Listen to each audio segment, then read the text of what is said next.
Good morning. I call this hearing to order and welcome to our witnesses, Director of National Intelligence, Dir Haynes, Director of CIA, Dir Burns, Director of the FBI, Dir Wray, Director of National Security Agency, General Paul Nakasone, and Director of Defense Intelligence Agency, Lieutenant General Scott Berrier. Thank you for being here this morning and for representing the thousands of dedicated men and women of America's intelligence community. Every year since 1994, the Senate Intelligence Committee has held an open, unclassified, worldwide threats hearing so that the American people can hear directly from the heads of the intelligence agencies about the various threats to our peace and prosperity. It is important that this hearing be conducted publicly and openly to ensure that Americans have a good understanding from a trusted, objective source of the challenges and also the opportunities we face as a nation. I was dismayed last year when the Director of National Intelligence refused to appear in public before our committee for this hearing. And I'm pleased that we're resuming this tradition and look forward to continuing on an annual basis. We look to our intelligence agencies to provide their best and most objective analytic judgments to our policymakers, regardless of which party happens to be in power. Intelligence is the eyes and ears we rely upon to provide warnings of both immediate and longer-range threats. And we must be sure that the intelligence and analysis is free of bias and not shaded in any way to fit particular policy or agenda. We are still in the grips of a global pandemic, though increasingly rapid deployment of effective vaccines is bringing it to bay. In addition to addressing the challenges to national security you see from the pandemic, I'd also like for each of you to address how your agencies and the IC as a whole have dealt with this challenge. While some agencies have been able to exercise the flexibility of a remote workforce, intelligence is often a profession that relies on in-person attendance due to its classified nature. Some agencies have done very well in vaccinating their personnel. Others have lagged, frankly, far behind. And I'd like to hear how each of your agencies plans to speed up these vital vaccinations to keep the workforce healthy and safe. As this hearing will no doubt illustrate, the work of the IC is more important than ever. The threat assessment goes into wide detail on a variety of challenges that we face. But I have some issues in particular I'd like to address. Cybersecurity, election security, the rise in domestic violent extremism, and obviously the rise of China, and particularly the Chinese Communist Party. On that final point, I want to be extremely clear about something. As we grapple with the challenges posed by a rising China, our problem is with the Chinese Communist Party, not with the Chinese people or the Chinese diaspora globally, and certainly not with Asian Americans here in the United States. I want to caution our fellow Americans that false equivalence only breeds suspicion, division, and hate, and plays right into Beijing's hands. As China grows in power and stature, the CCP has sought to undercut the United States as the world's leading technological power. We see this in the reliance on both strategic investments and traditional espionage to acquire intellectual property, their use and export of surveillance technology to authoritarian regimes, and their modernization of traditional and asymmetric military capabilities, including in the space and cyber domains. When we look at the development, for example, of 5G technology, we've seen the CCP act aggressively to influence international standard-setting bodies and invest in a national champion, Huawei, that threatens to dominate the worldwide telecommunications market. I fear that the CCP will develop a similar strategy to dominate the development of other emerging technologies, including AI, quantum computing, and biotechnology. In many ways, the IC is the only part of our overall enterprise that sees across all domains in this field, and I think we must be clear-eyed in assessing the threats posed by the CCP. In the cyber domain, Russia was responsible for an incredibly sophisticated hack of government and private sector systems using software updates from what appeared to be a trusted provider in SolarWinds. Other adversaries also have the capability to undertake destructive attacks of critical infrastructure. We've also seen major hacks, such as the Hafnium attack on Microsoft Exchange users, producing serious consequences for United States networks. In order to deter these intrusions, we will need to accurately and quickly attribute them and hold our adversaries accountable. The SolarWinds hack offered a stark reminder that if there is no requirement to report breaches of critical infrastructure, if FireEye, for example, had not come forward, we might still be in the dark today. And I think when we had our hearing on this subject, there was uniform bipartisan agreement that we needed to move forward. So we also want to develop new international norms where certain types of attacks, whether it be on updates or other areas, are frankly viewed on an international basis or prohibited or banned, just as use of chemical or bioweapons is banned in other domains. Also related is the ongoing threat of misinformation and disinformation, especially when it targets America's free and democratic elections. As the IC noted in its recent assessment, Russia undertook a sophisticated disinformation campaign in 2020 to undercut our current president and to bolster the candidacy of the former one. We need to make clear that those who perpetrated this hostile interference will again pay a price. The technologies that have made misinformation and disinformation so effective have also been used to great effect by the types of people and groups who attempted an insurrection against our country. But domestic violent extremists were around long before January 6th, and they'll continue to pose a significant threat long after we put that incident to rest. Many of our allies have also identified anti-government extremists as an increasing challenge in their countries. I'd like your thoughts on how the intelligence community can or should play a greater role in providing warning of attacks by violent domestic groups, and especially if any of these groups have ties or support from our adversaries overseas. Lastly, we know the President is going to make an announcement today. We're going to need to discuss the situation in Afghanistan. We went to Afghanistan 20 years ago after the deadly attacks on 9/11 to take away the Taliban's safe haven. And we've worked with our Afghan partners and NATO allies toward that end. As you note in your statement for the record, the al-Qaeda senior leadership has suffered severe losses in the past few years. I know on this committee we'll have a variety of views about the steps forward.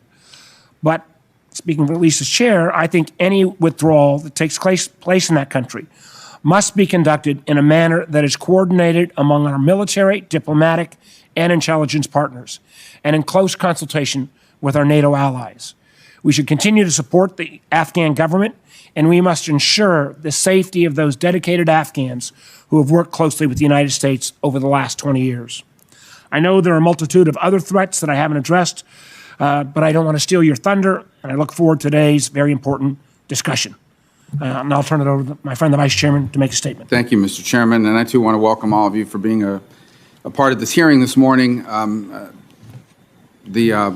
To hear of the threats, the assessment of the threats that confront our country and our interests around the world. You know, what makes this hearing very unique, it's the one time a year when we've had them, we haven't had them in a couple years, but it's the one time a year where the American public and the members of Congress here in the Senate get an unvarnished presentation by an apolitical intelligence community of the real national security threats that our country faces. But I think it's also a good opportunity to sort of remind the men and women of our nation who we work for and everyone watching what intelligence is. There's a lot of TV shows about intelligence. There's a lot of movies. You may have seen them, miniseries and everything else. And there's a lot of media reports, some accurate, some not, about the work that occurs in the intelligence community. At its core, the intelligence community and our intelligence functions are about three things: gathering information, especially information that adversaries are producing that they don't want us to have, foreign adversaries; analyzing that information to understand what it means, what it could mean, why they're doing it,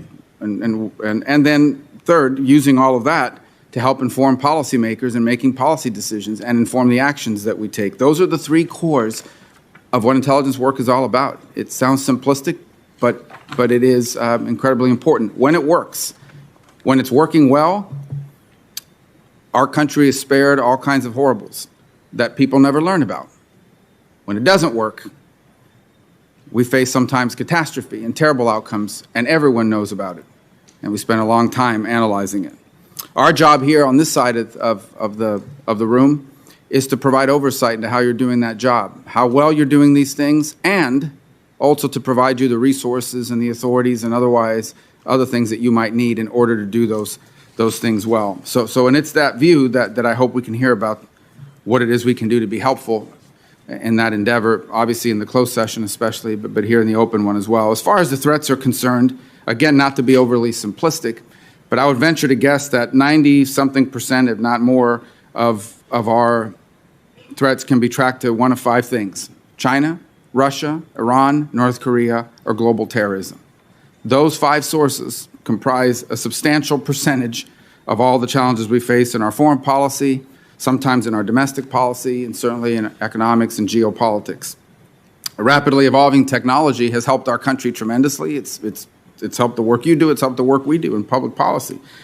But it's also advantaged our adversaries, none of whom, by the way, are constrained by laws or the sorts of commitments we've made to things like the rule of law or a moral compass and principles when it comes to utilizing things like deep fakes, advanced data analytics, disinformation, misinformation, artificial intelligence, and more. They're completely unrestrained from any of the things that we are restrained by, both in law and from morality.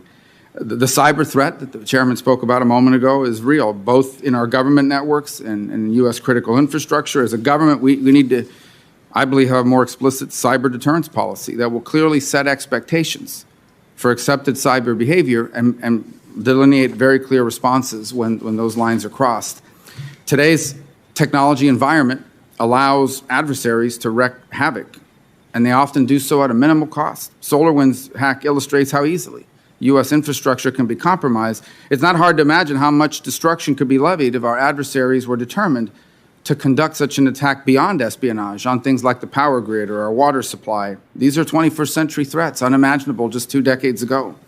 The theft of our innovation, often funded innovation that was funded at its basic level by the U.S. taxpayer, that threatens our economic competitiveness. It comes at the expense of our economy, American jobs, American industrial capability. China, for example, as part of its military-civil fusion strategy, has proven itself adept at finding ways for its agents to extract that sort of information from private corporations. It takes full advantage of the robust UN scientific research and development industry that capitalism has fostered by sending their agents and, frankly, by threatening and forcing students who study at our laboratories and universities to steal the research and give it to them to benefit the Communist Party. So I look forward to hearing from the FBI in particular as to the work that we're doing to confront the massive threat that this poses.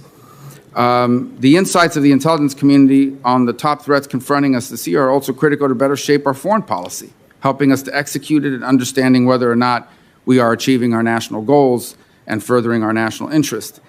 In that regard, as the chairman already pointed to, is the situation in Afghanistan. It was a decision that was begun under the previous administration and is being brought to its conclusion under the current one. And irrespective of how anyone may feel about it, no one can deny it's going to have serious security implications for our country for years to come.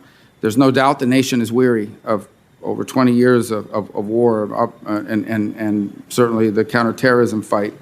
I think it's important to acknowledge two things. The first is that there's the very real possibility that in the very near future, sadly, tragically, in a heartbreaking way, the Taliban will regain control of all or substantial portions of Afghanistan, and that means terrible things for all those people living in that country, but particularly for women and girls.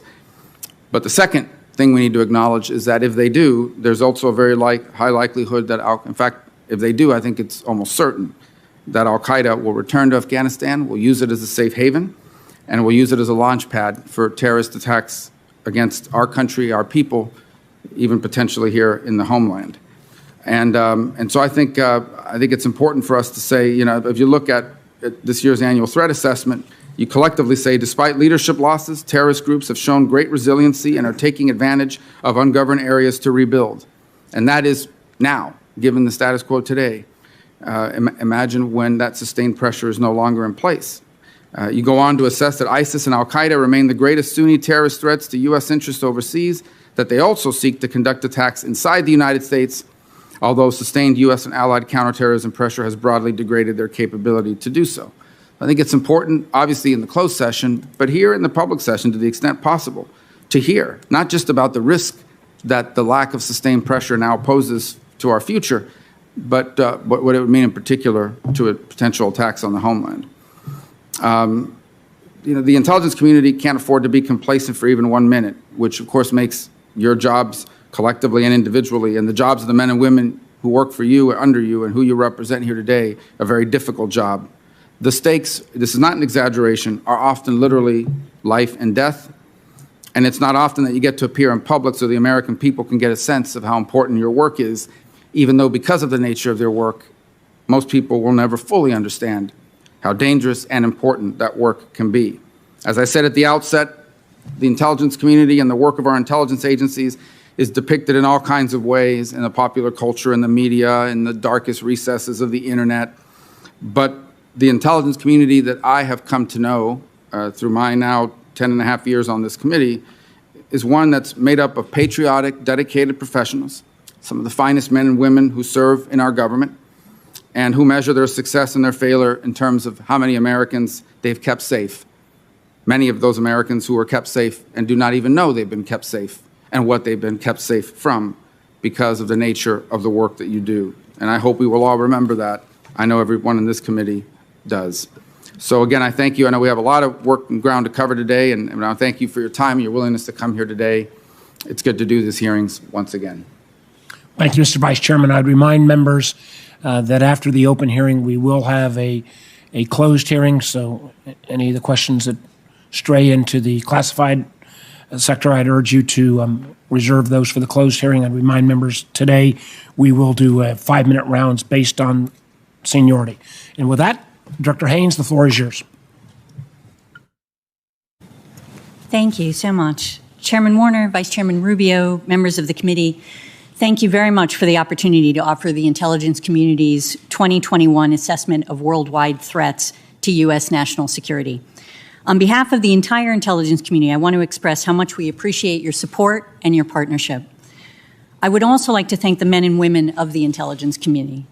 Their efforts rarely receive public accolades because of the nature of their work, but they help to keep us safe, often at great personal sacrifice. And we remain committed to providing them with the resources our mission requires and the support we owe them. It's my honor to serve alongside these dedicated officers, including the extraordinary leaders seated next to me, and to represent their work to you. Our goal today is to convey to you and the public we serve and protect the threat environment as we perceive it, and to do our best to answer questions about the challenges that we face. I'll only highlight a few points and provide some context in my opening statement. For a more detailed threat picture, I refer you to the annual threat assessment we issued yesterday, which is a reflection of the collective insights of the intelligence community. Broadly speaking, the intelligence community is focused on traditional categories of issues that we've been discussing for years: adversaries and competitors, critical transnational threats, and conflicts and instability. And I'll summarize our views on these, but first I want to take note of the shifting landscape that we're facing today and its implications for our work. The trends underlying and intersecting these issues are increasing the pace, the complexity, and the impact of these threats in ways that require us to evolve. During the past year, the COVID-19 pandemic demonstrated the inherent risks of high levels of interdependence, and in coming years, as reflected in our recently issued Global Trends report, we assess the world will face more intense and cascading global challenges ranging from disease to climate change to disruptions from new technologies and financial crises. And as we note in that report, these challenges will repeatedly test the resilience and adaptability of communities, states, and the international system, often exceeding the capacity of existing systems and models. This looming disequilibrium between existing and future challenges and the ability of institutions and systems to respond is likely to grow and produce greater contestation at every level.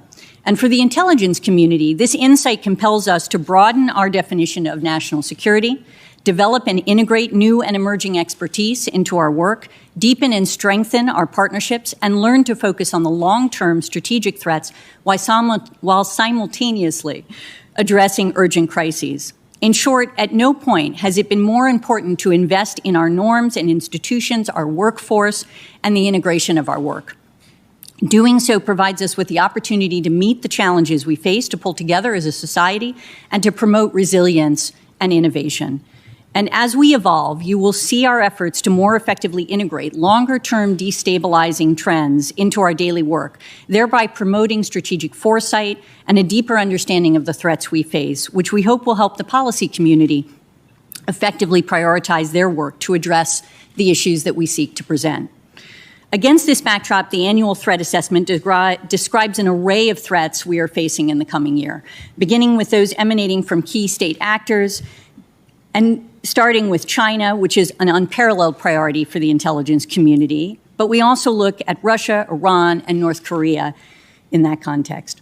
China increasingly is a near-peer competitor, challenging the United States in multiple areas while pushing to revise global norms in ways that favor the authoritarian Chinese system. China is employing a comprehensive approach to demonstrate its growing strength and compel regional neighbors to acquiesce to Beijing's preferences, including its claims over disputed territory and assertions of sovereignty over Taiwan. It also has substantial cyber capabilities that, if deployed at a minimum, can cause localized temporary disruptions to critical infrastructure inside the United States. And while China poses an increasingly formidable challenge to the U.S. role in global affairs, it is worth noting that its economic, environmental, and demographic vulnerabilities all threaten to complicate its ability to manage the transition to the dominant role it aspires in the decades ahead. And next, with respect to Russia, we assess that Moscow will continue to employ a variety of tactics to undermine U.S. influence and erode Western alliances. While Russia does not want a conflict with the United States, Russian officials have long believed that Washington is seeking to weaken Russia, and Moscow will use a range of tools to pursue its objectives, including mercenary operations, assassinations, and arms sales. It will also employ, as we've reported publicly, new weapons and cyber capabilities to threaten the United States and its allies, and seeks to use malign influence campaigns, including in the context of U.S. elections, to undermine our global standing, sow discord, and influence U.S. decision-making. Russia is becoming increasingly adept at leveraging its technical prowess to develop asymmetric options in both the military and cyber spheres in order to give itself the ability to push back and force the United States to accommodate its interests. And turning to Iran, Tehran is seeking to project power in neighboring states, deflect international pressure, minimize threats to regional stability. Iraq will be a key battleground for Iranian influence in the coming year, but Tehran will also continue to pursue a permanent military presence in Syria, destabilize Yemen, and threaten Israel. And for its part, North Korea may take aggressive and potentially destabilizing actions to reshape its security environment and will seek to drive wedges between the United States and its allies. These efforts could include the resumption of nuclear weapons and intercontinental ballistic missile testing. When it comes to transnational threats, the assessment focuses on key issues that really intersect with the state actor threats that I've just outlined, starting with COVID-19.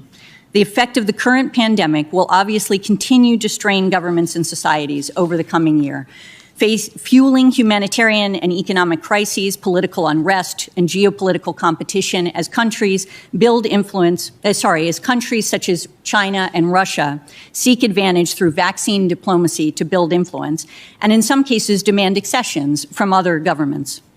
Countries with high debts or that depend on oil exports, tourism, or remittances face particularly challenging recoveries, while others will turn inward or be distracted by other challenges. And the critical impact of the pandemic has also served to highlight the importance of public health to national security.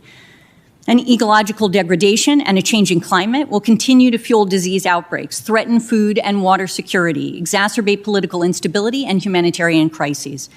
And although much of the effect of a changing climate on U.S. security will play out indirectly in a broader political and economic context, warmer weather can generate direct, immediate impacts, for example, through more intense, frequent, and variable extreme weather events, in addition to driving conflicts over scarce natural resources. And the changing climate, conflict, and economic deprivation will drive vulnerable populations from their homes, heightening humanitarian needs and increasing the risk of political upheaval. The scourge of illicit drugs and transnational organized crime will continue to take its toll on American lives, prosperity, and safety.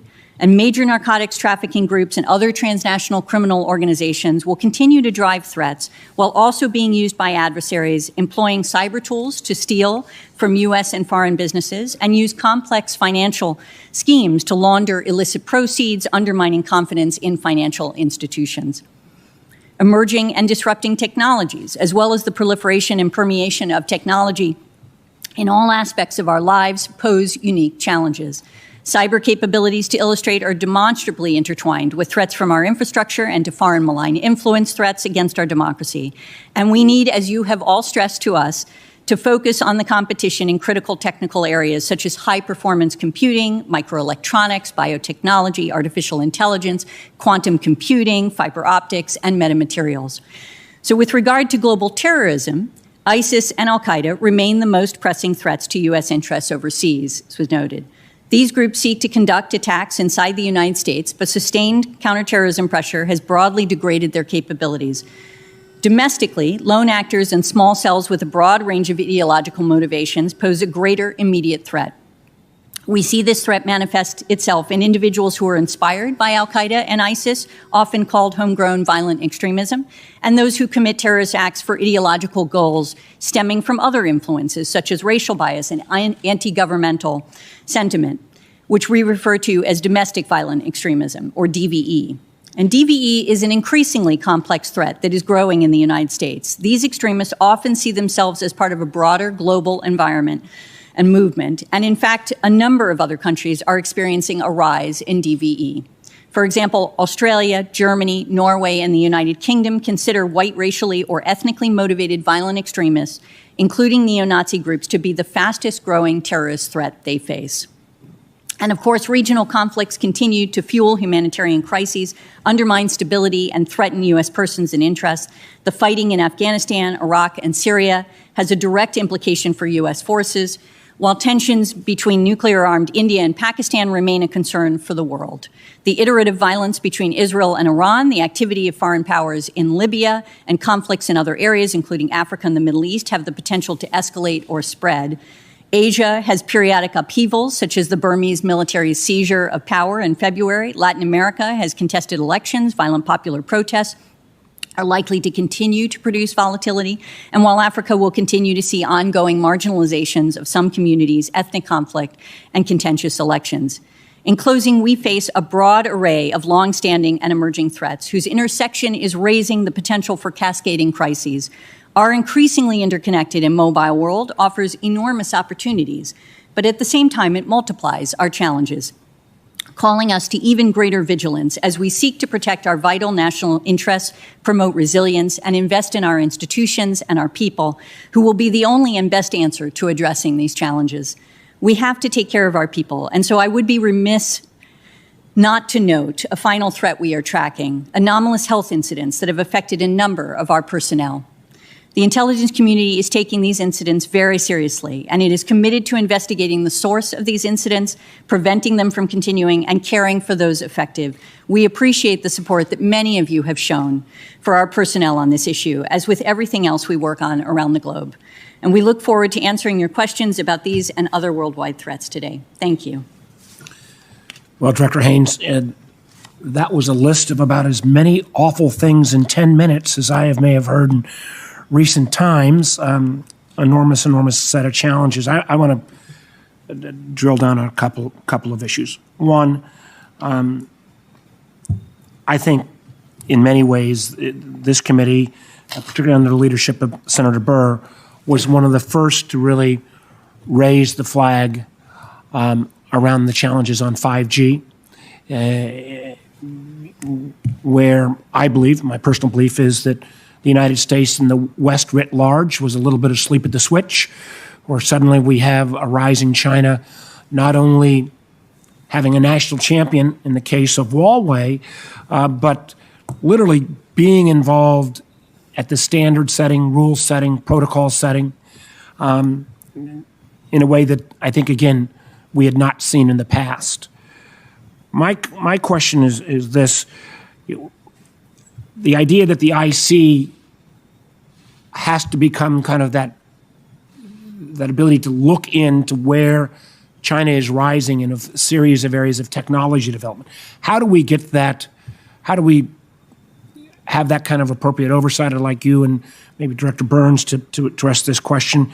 In many ways, this committee by default has become a little bit of the technology committee for the Senate. And again, I want to commend folks like Senator Cornyn, Senator Sass, and Senator Rubio on things like semiconductors. We're taking a lead. We're also trying to look into AI. We're looking into quantum. We're looking into all this list of rising technology areas. But how does the IC build up that expertise of being able to monitor China's rise in a variety of technology areas? If both you and Dr. Burns, if anybody else wants to jump in as well, I'd appreciate it. Absolutely. So thank you, Chairman. I think I'll start and hand it over, obviously. This is an area, obviously, that you've had a lot of interest in, and I know the committee has really helped us think through, in a sense. But it is absolutely true that we are focused on this issue. We think it's incredibly important, as you've indicated. And as you note, it's not just about 5G, which obviously is one piece of the puzzle, but it's across a whole series of technology sectors where China is increasingly catching up to us, in effect, and where we see that they're contesting our leadership, in effect, in these areas. And the implications are the things that I think we can help to supply to the policy community, both the sort of pace at which they are moving, but also what are the implications for national security and what should they be focused on and prioritizing, as well as understanding, in a sense, what the implications are for supply chain and for resilience and how we can actually address these issues satisfactorily. But I think, as your question implies, it means that we need to be as smart about technology as any other part of the U.S. government and our society. And I think that is something that we have been working on in bringing in the expertise that we need to the intelligence community. It's a workforce issue. It's also retaining that expertise and making sure that we have ways to do that. But it's also exchanging and deepening our partnership with the private sector and with other parts of the government. And in many respects, that's a major push that we're involved in, where, you know, we now have legislation, thanks to you, about public-private partnerships, other issues that we can, mechanisms that we can use to try to ensure that we're doing exchanges that are deeper than just having a meeting and a discussion, but actually having people go in and out. And I think that's going to be a big part of us ensuring that we understand the implications of this, as well as sharing information with the private sector in appropriate ways and obviously lawful and respectful of privacy and civil liberties, but nevertheless critical for us to understand their perspective and for us to share our own perspective in certain ways so that we can actually manage this and help the public and the policy community in particular understand those issues. Dr. Burns, do you want to? Yes, sir. I would just add very briefly that I absolutely agree with you that competition in technology is right at the core of our rivalry with an increasingly adversarial Chinese Communist Party and Chinese leadership in the coming years. That requires us at CIA, working with our partners across the intelligence community, to do two things at least: strengthen our own capabilities, which we've worked very hard on in recent years. 2 of the 5 CIA directorates on digital innovation and science and technology are focused primarily on tech and cyber issues right now. Nearly 1/3 of our officers of our entire workforce are focused primarily on the technology and cyber mission today. So that's a reflection of the priority that we need to continue to attach. Partnerships are equally important, not just across the intelligence community and with the private sector, as Director Haynes stressed, but also with foreign partners as well. And as you know, we've had some success over the last few years in working with foreign partners to help highlight the risk on 5G technology, the dependence and critical dependencies on Huawei can provide, working with them to try to highlight ways in which we can become more resilient, including on semiconductors as well. I think we're going to need to make sure we draw upon all parts of the government, the Commerce Department, OSTP, others, our friends on the DoD side of the house. I don't feel like we have that one centralized place to make those assessments about China. And the vast majority of members of this committee have joined in bipartisan legislation to try to create, in a sense, a technology alliances amongst democracies around the world. I think we're going to need that coordinated effort to take on this extraordinarily challenging issue with China. Senator Rubio. Thank you. So about a year and a half ago, a bat virus infected human beings and transferred into something that infected human beings. I don't need to tell everybody what's happened since then. The official answer for why it's happened, and it is a possible answer, is that this was a new zoonotic transmission, that it crossed over from an animal into a human. But there's another hypothesis which is plausible, and that is one that there was an accident in a laboratory that ended up impacting the world the way we've seen. And there's reason to believe that's plausible. Number one, researchers at the Wuhan Institute of Virology have demonstrated from their publication record that they were skilled at techniques that in which they genetically modified bat coronaviruses in order to create new man-made viruses that were highly capable of creating disease in human beings. Second, there have been several lab leaks documented that have occurred in China, including ones involving the original SARS virus. And third, U.S. diplomats who visited the Wuhan Institute of Virology in 2018 warned of the risks of the subpar safety standards that they observed. I think it's really a two-part question, and I'll start with you, Director Haynes, but I think Director Burns or General Nakasone can weigh in. We can't conclude definitively that the virus that causes COVID-19 emerged naturally until there's a transmission chain that's been identified, how the virus evolved and transmitted between species. And to date, no such path of zoonotic transmission has been definitively identified. Are those two things accurate? Thank you, Vice Chairman. So it is absolutely accurate. The intelligence community does not know exactly where, when, or how COVID-19 virus was transmitted initially. And basically, components have coalesced around two alternative theories. These scenarios are it emerged naturally from human contact with infected animals, or it was a laboratory accident, as you identified. And that is where we are right now, but we're continuing to work on this issue and collect information, and to the best we can, essentially, to give you greater confidence in what the scenario is. But I'll leave to my colleagues if there's anything that they want to add. No, sir, Mr. Vice Chairman, I agree with what Avril said. I mean, the one thing that's clear to us and to our analysts is that the Chinese leadership has not been fully forthcoming or fully transparent in working with the WHO or, in providing the kind of original complete data that would help answer those questions. So we're doing everything we can using all the sources available to all of us on this panel to try to get to the bottom of it. Second, I'm sorry, General. No, I would just add, Vice Chairman, that to your parlance, we continue to gather and to analyze and form series of pieces that we're looking at, working very, very closely, partnered with obviously the IC here, but also with a number of other partners in the interagency and in academia as well. The second topic I wanted to touch with you is it's really based on your assessment. Beijing, this quote from it, Beijing has been intensifying efforts to shape the political environment in the United States to promote its policy preferences, to mold public discourse, to pressure political figures whom Beijing believes oppose its interests, and muffle criticism of China on such issues as religious freedom and the suppression of democracy in Hong Kong. We're all, at this point, I think, well aware of of Russian influence and disinformation efforts, but I think we make a mistake to not focus on both China's capabilities and on its growing and intensifying efforts to involve and engage itself in our political environment here in the United States. Different aims, perhaps, different tactics in some ways, but certainly they have every capability that the Russians do and more in many cases. And they are certainly interested in molding public discourse and creating political pressure creating pressure on political figures who they don't like here in the United States.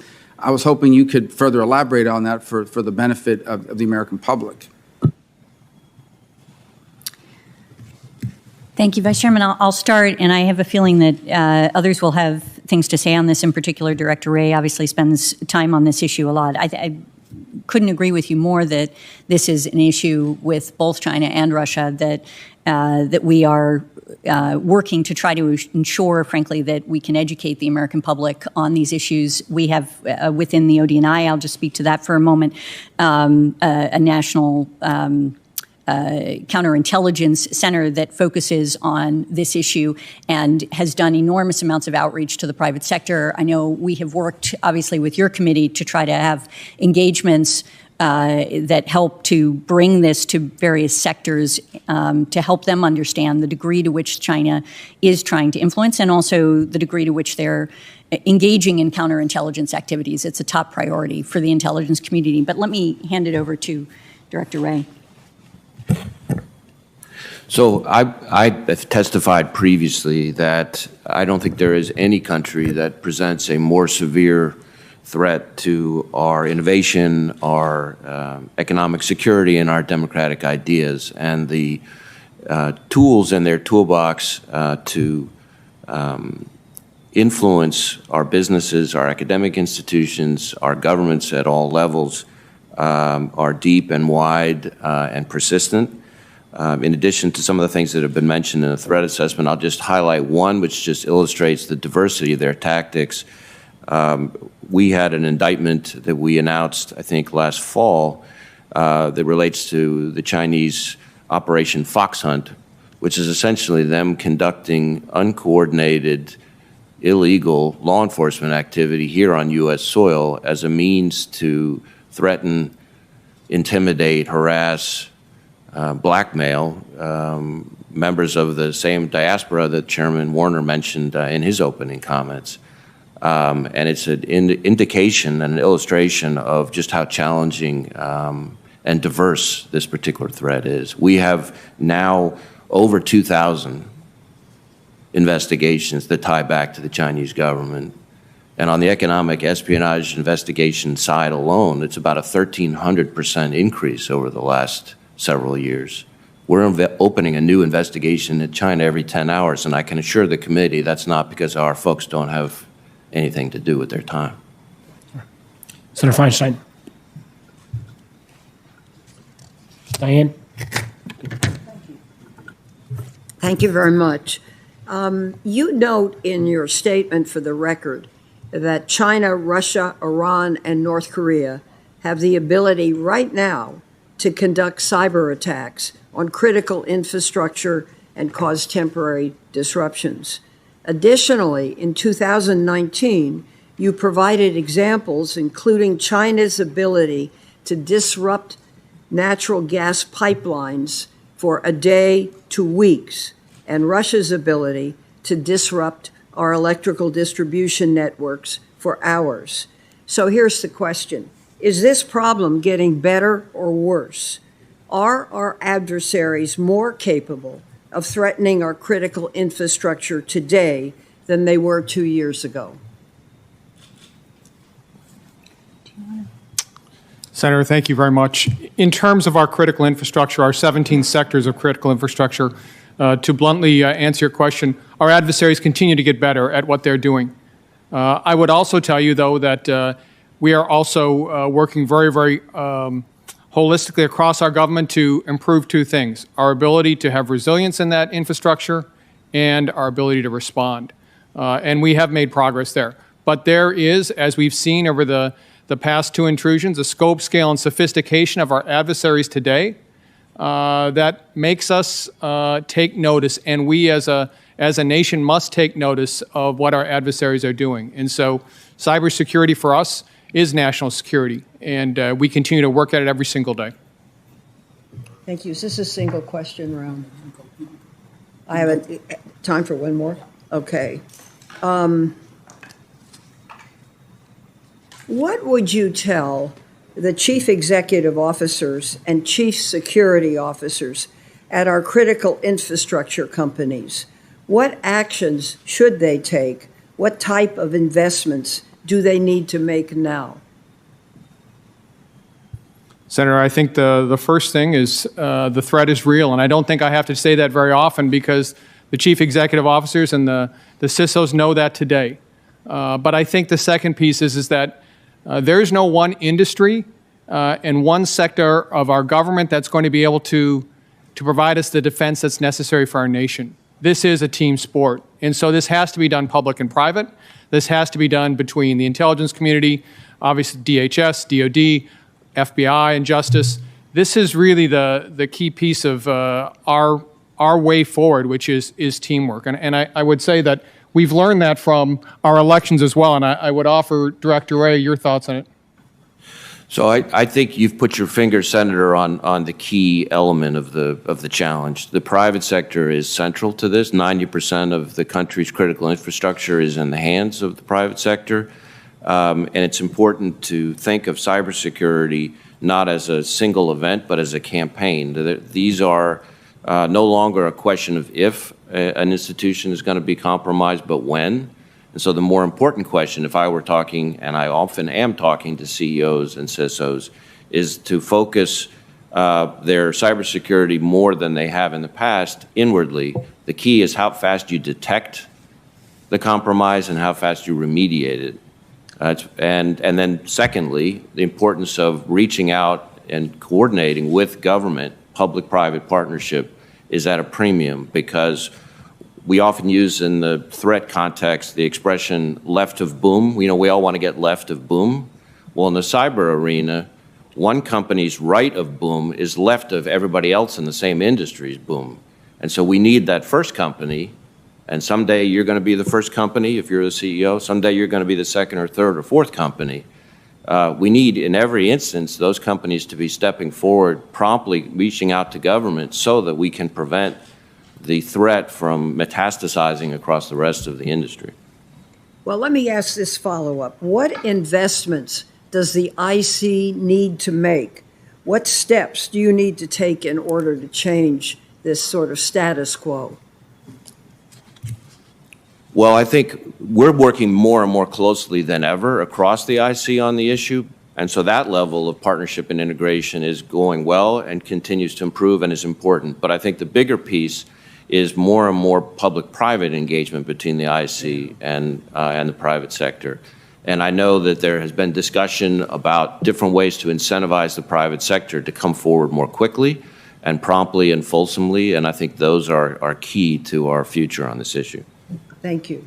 And I would simply add very briefly that one of the things I think you both made, General Nakasone and Director Wray, made very clear that while some of these attacks have only exfiltrated information, they could have turned into denial of service and really wreaked enormous havoc with our whole economy. Senator Burr. Thank you, Mr. Chairman, and welcome to all of our witnesses. I think of all the partnerships that exist in Washington, between this committee and these agencies is the single most important one that we have. A couple of observations. The U.S. government's technology policy, whether development or deployment, if it exists at all, is stupid. I'm not speaking of the 5 agencies that you represent, because you internally do process new technologies in a totally different way than the whole of government. But that doesn't work when it's limited just to the intelligence community, which has to do it for their job. And dovetailing on Senator Warner's 5G comment, just a personal observation. I've never seen an issue that came before this Congress or this country that deserved a response from Five Eye partners more than 5G. And I think we've always looked through a tunnel and said, Five Eyes is an intelligence sharing structure, and it's limited to that. When we talk about things that are outside of the norm, and the future is going to be all outside the norm, why don't we leverage the relationships that we have and realize that all smart people don't exist here? If they did, we wouldn't have a problem with China. So it's not just the cost, it's the power of the intellectual capacity that's out there that Five Eyes brings to a solution for the 5G problem. Having said that, I'm going to start to the right, my right, with Director Wray. Just give me an approximate percentage of your workforce, both domestically and internationally, that are vaccinated today. I'm not sure that I can give you an approximate percentage because with us, unlike some of the other agencies, our folks are vaccinated in individual states based heavily on those states' pace of rollout of the vaccination. So we have some field offices where we're close to 100%, and we have some field offices where we're quite a bit lower. So it's uneven, but it's on a good trajectory. Director Burns. Sorry, Senator Burr, about 80% of our workforce across the world is fully vaccinated today, and another 10% has received the first shot, the first vaccine shot. What I've been most focused on is my colleagues in the field, and 100% of them today have the vaccine available to them. Director Haynes. Senator Burr, 86%, I believe, of our workforce has received the first shot at least, and a fair percentage of that has been vaccinated twice. General Nakasone. Senator, I don't know if I can give you an exact percentage based upon the fact that outside of Fort Meade, we have obviously had a focus with the Department of Defense and Department of State to vaccinate our personnel. Within Fort Meade, we have focused on setting up our own vaccination site. And so both being a military and civilian community, we have an opportunity to not only get the vaccine off reservation, but also at Fort Meade. General Berrio. Senator, approximately 40 to 50% of the DIA workforce has had at least one of the two shots, and that's exponentially increasing starting from last week to this week on Andrews Air Force Base and Joint Base Anacostia Bowling. Thousands of vaccinations have come in, and we're taking advantage of that. Thank you for that, General. Observation. There are only 3 members of the United States Congress that served on the Intelligence Committee on 9/11. All 3 of them sit on this committee. Senator Wyden, Senator Feinstein, and myself. The foreword to the Worldwide Threat Report says ISIS, Al-Qaeda, and its militia, its militant allies continue to plot terrorist attacks against U.S. persons and interests. Director Haynes, were you at the table when the decision was made to exit Afghanistan?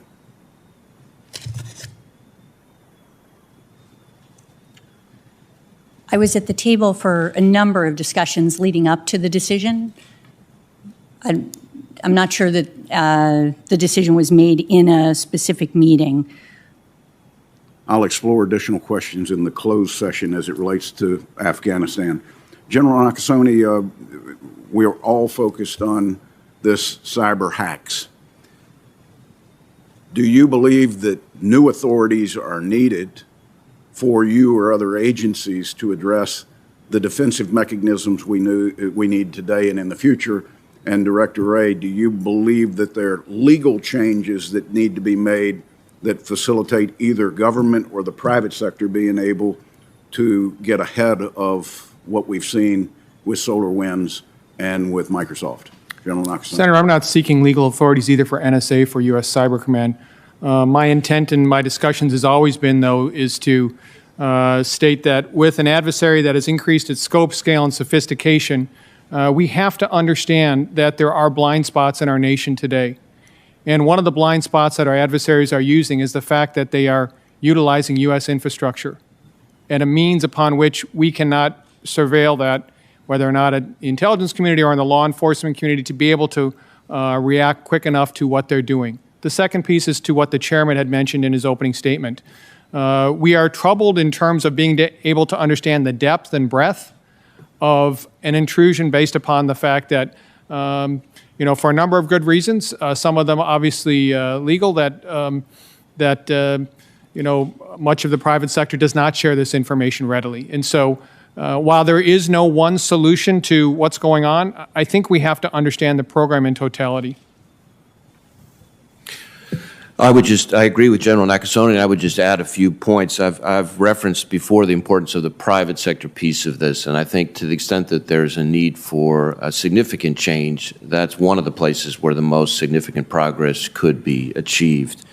The reality is that adversaries try to use U.S. infrastructure for a variety of reasons, and one of them is to try to blend in with legitimate traffic that exists there.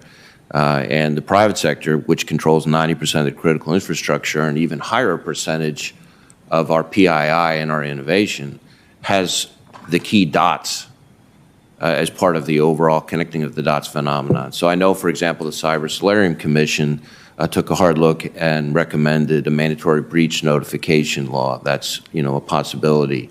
Things like that, which further strengthen the glue between the private sector and the intelligence community and the rest of the government, I think is ultimately got to be the key ingredient to any long-term solution. Thank you, Mr. Chairman. Senator Wyden. Thank you very much, Mr. Chairman, and thank you all for being here. A couple of quick questions. We told you, Director Haynes, Director Burns, I'd be touching on these this morning. And I'm asking really because I was very encouraged by some of your initial comments with respect to transparency. And I think there's an opportunity now to usher in a new set of rules that give Americans information about the basic rules under which the government conducts its operations.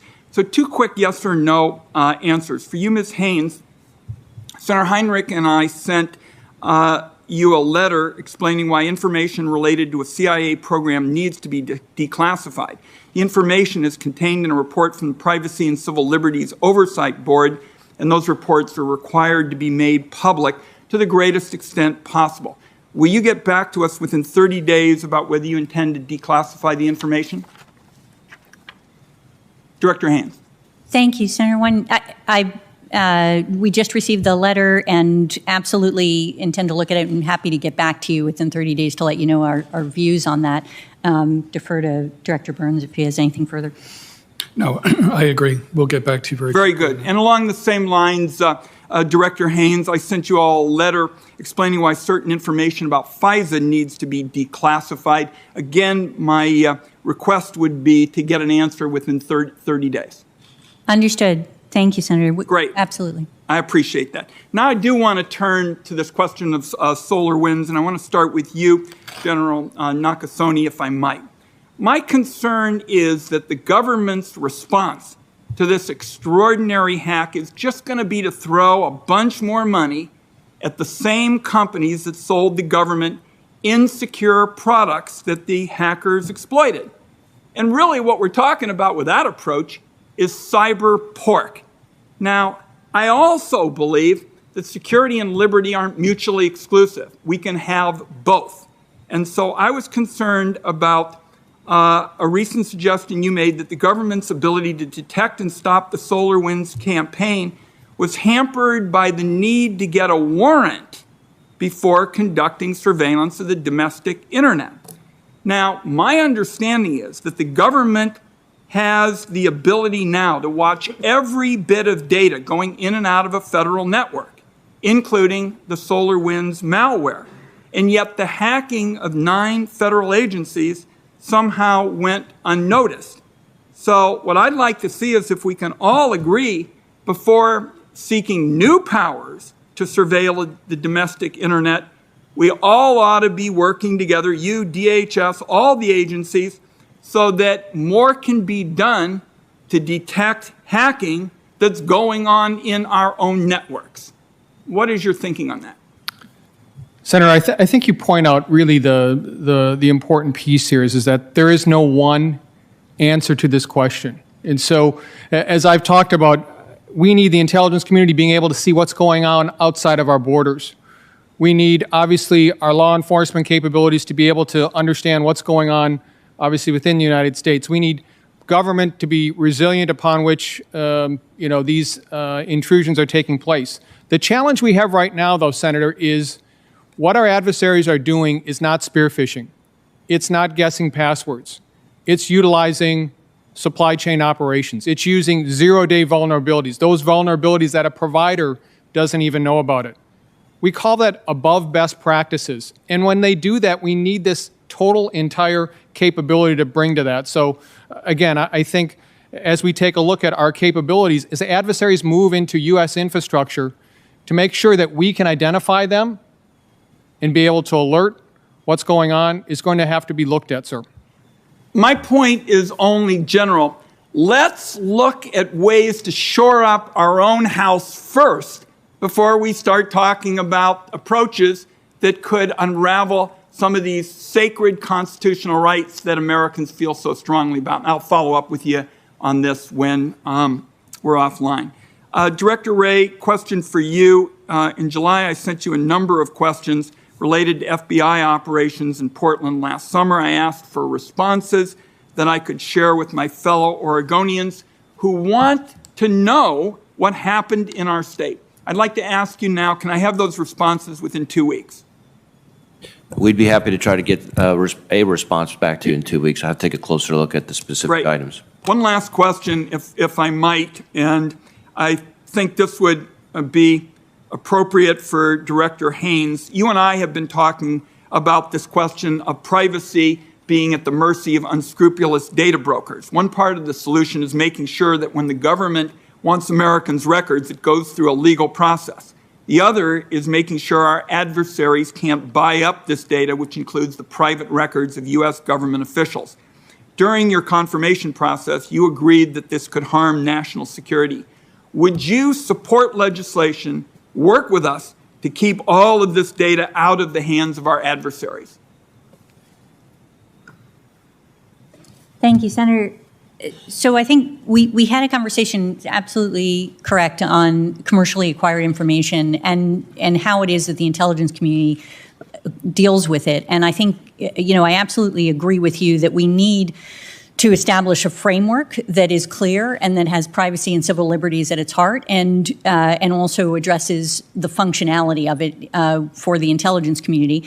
So I think that is one issue, and I believe in trying to produce that framework in a way that allows the American public to see what the framework is, essentially, even if they don't have visibility into the particular transactions or what we're doing to push for that. And so that's one piece. I think on the second piece, I agree with you that there's a concern about foreign adversaries getting commercially acquired information as well, and absolutely committed to trying to do everything we can to reduce that possibility in the national security. I'll follow up with you promptly. Thank you, Mr. Chairman.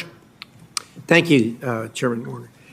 My first question is for Director Burns, based on your long history of dealing with issues in the Middle East. And one of the things I found missing from this report, and obviously it's always easy to criticize something you did, a product you didn't help produce, but there's an absolute dearth of reference here to the Abraham Accords, which seems to me to change dramatically what's going on in the Middle East. And obviously, it's a threat assessment, but it seems to me whether a threat is increased or decreased ought to be mentioned in here. Could you give me your thoughts on what effect the Abraham Accords are having? I think most of us know, but I'd like to get on the record your thoughts of what effect the Abraham Accords is having, in as much as it's not included in the assessment. Yes, sir. Well, I believe the Abraham Accords, as I mentioned, I think in my confirmation hearing, were a very positive step for the United States, for Israel, and for the wider interest of stability and security in a region in which stability and security are often in short supply. I know it's the intention of this administration to try to build on the Abraham Accords and expand the number of countries who are willing to engage and normalize with Israel. That's never an easy task, but I think it's a very important one. Thank you. I appreciate your thoughts on that. Next one is for Director Haynes. Your office is prominently on the front page. So again, I'm going to talk about something I think that needs more than what for consumption by the American public. On page 20, you talk about the cyber threat. Now, back in the day when this annual threat assessment was done every year, it was a lot easier when we were talking about symmetric kind of threats that we face. Today, we live in an asymmetric world, and with all due respect, I really think that the cyber provision here should have been expanded, and I think the threat should have been underscored more than it was, particularly in light of the fact that in my judgment, I think our most urgent threats are asymmetric rather than symmetric, and cyber is obviously right in the heart of that. Could you give me your thoughts on that, please? Absolutely. Senator, I think there's nobody that would disagree with you in my experience in the intelligence community that cyber is a major threat and that our asymmetric threats are critical. The debate really centered on whether or not, in a sense, to emphasize it more in this section or to do so as we have done in the state actor threat piece, where you'll see that we've identified the cyber threats that are associated with many of the state actors that are sort of greatest adversaries in this space. And so it is not intended to reflect a lack of prioritization or emphasis on it, but rather the fact that it really imbues the entire threat assessment in many respects. Sort of pulling on it in different categories is critical. So I appreciate agree. that. And we know that over the years, the threat when it comes to cyber was mainly non-state actors. But a worrisome trend is more and more we're seeing state actors involved in cyber activity that threatens us.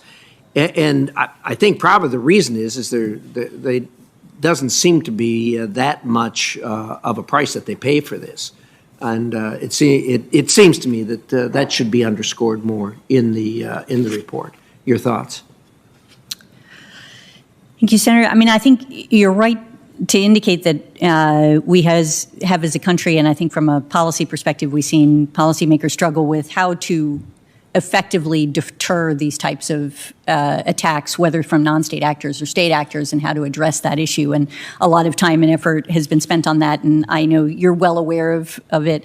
I think in the context of transnational organized crime, in effect, there is work that is being done to try to deter it through a variety of means, but whether it's effective, I think it's fair to say that it's not as effective as we'd like it to be. I think General Nakasone may have more views on this, and defer to him as well if you're willing.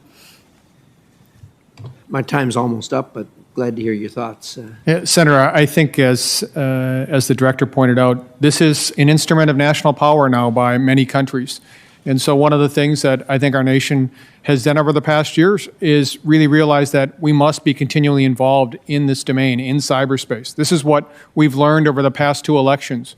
We will continually be involved well into the future as we take a look at what our adversaries want to do. I appreciate that. I have other questions, but we'll save it for the closed session. Thank you. I think Senator Risch makes a good point, and I think it raises the issue again of attribution and doing that in a timely manner. Senator Heinrich. Thank you, Chairman. As we witnessed on January 6th, the most serious threat to our democracy sometimes comes from within. Last December, over 4 months ago now, I wrote a letter to FBI Director Wray and the acting director of DHS's Intelligence and Analysis Office, asking for a public written assessment of the threat that QAnon poses to our country. Director Haynes, I want to thank you for following up on your commitment to ensure that we received a response to that letter. On February 11th, I did receive a response, but unfortunately, it was designated for official use only. That means it's not classified, but it still cannot be made public. And so I spent the last 2 months working with the FBI to get this assessment downgraded into the public realm with no success.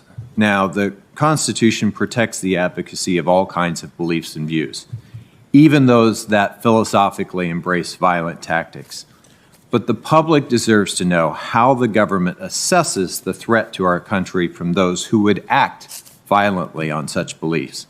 And that's the public assessment that I asked for. So, Director Wray, why is it that you cannot or won't tell the American people directly about the threat that adherence to the QAnon conspiracy theory presents? So, Senator, I appreciate your question. First, let me say that I think in our effort to get you information about what is in many cases ongoing law enforcement investigations, we were trying to give you as much information as we could in an unclassified way, recognize the FOUO dimension complicated things, and my understanding is my staff is working with yours and we should be able to get you a fully unclassified version very shortly. In the meantime, let me say this. You know, we focus on the violence and the federal criminal activity regardless of the inspiration.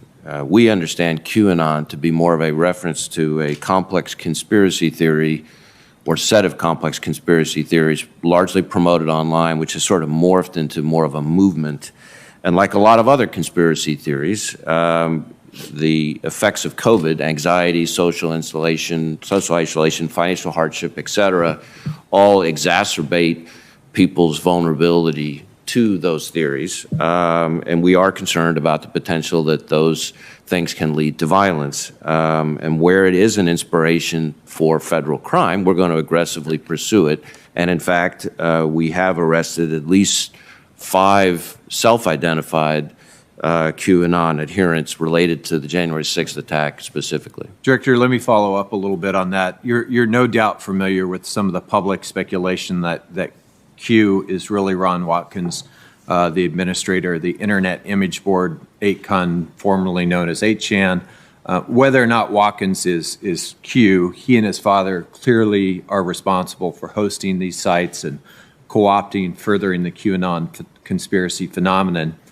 Given the prominent role that QAnon did play in the January 6th attack on the Capitol, what are the potential legal repercussions for those who might be primarily responsible for either propagating these sorts of dangerous and, in some cases, violent messages in these forums? Well, I think your question starts to raise different legal theories. We obviously, again, have to be careful to be focused on violence, threats to violence, and things that violate federal criminal law. That doesn't mean that rhetoric isn't a societal problem that doesn't need to be addressed. But from the FBI's perspective, from a law enforcement perspective, we try to be very careful to focus on violence, threats of violence, and associated federal criminal activity. There may be certain instances where language becomes part of a conspiracy, for example. And there are instances where there are other federal statutes which may be violated. But again, those are complicated questions which I would refer to the lawyers over at the Justice Department. So for any of you, as a follow-up, I think a few years ago as a nation, we really put enormous effort into understanding the mechanisms by which violent extremists and groups like the Islamic State, for example, became radicalized in chat rooms and online forums. Are we applying that sort of rigor to the DVE radicalization problem? I'm happy to. So we are using our joint terrorism task forces, of which we have over 200 all around the country, to investigate not just the homegrown violent extremists, the jihadist-inspired terrorists, but also the domestic violent extremists. And certainly, in both cases, there are a lot of parallels. You have individuals largely able to connect online. It provides a greater decentralized connectivity, and as I have said before, terrorism today, and that includes domestic violent extremism, moves at the speed of social media. And so that means recruitment, that means planning, training, dissemination of propaganda, et cetera. All those things that apply and that happen on the jihadist-inspired side, in many cases are also happening on the domestic violent extremist side.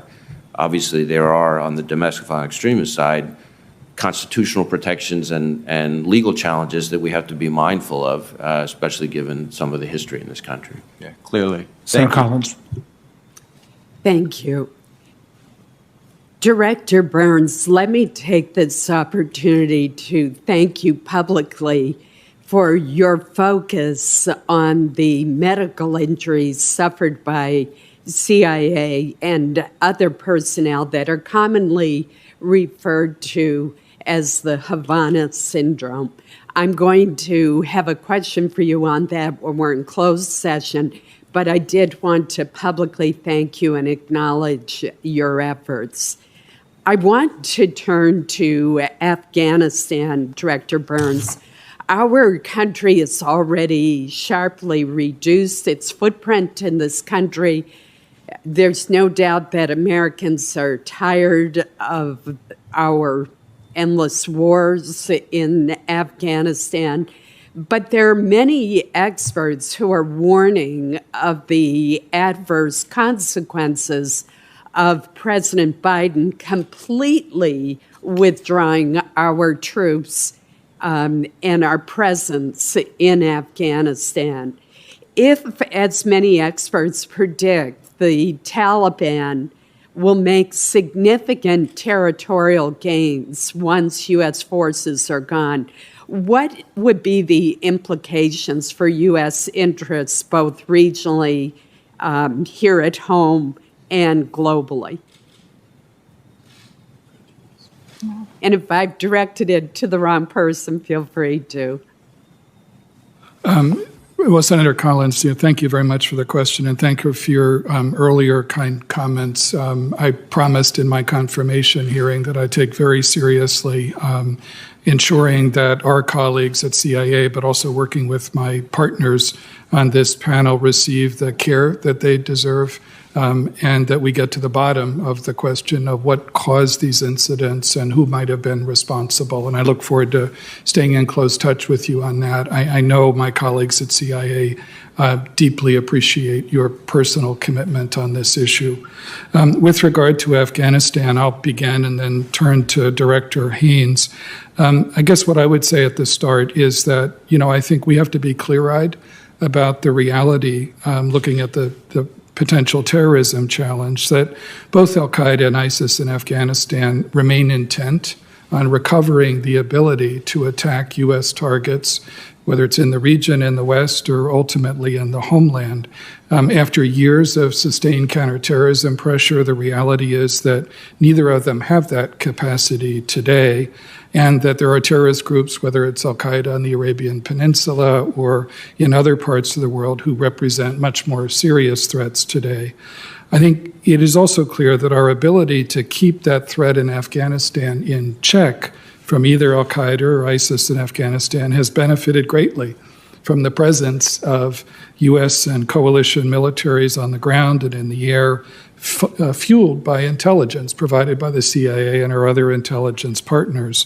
When the time comes for the U.S. military to withdraw, the U.S. government's ability to collect and act on threats will diminish. That's simply a fact. It is also a fact, however, that after withdrawal, whenever that time comes, the CIA and all of our partners in the U.S. government will retain a suite of capabilities, some of them remaining in place, some of them that will generate, that can help us to anticipate and contest any rebuilding effort. And further, it's a fact that there are a number of other variables, I think, involved on that question of rebuilding. It's the role the Taliban themselves play.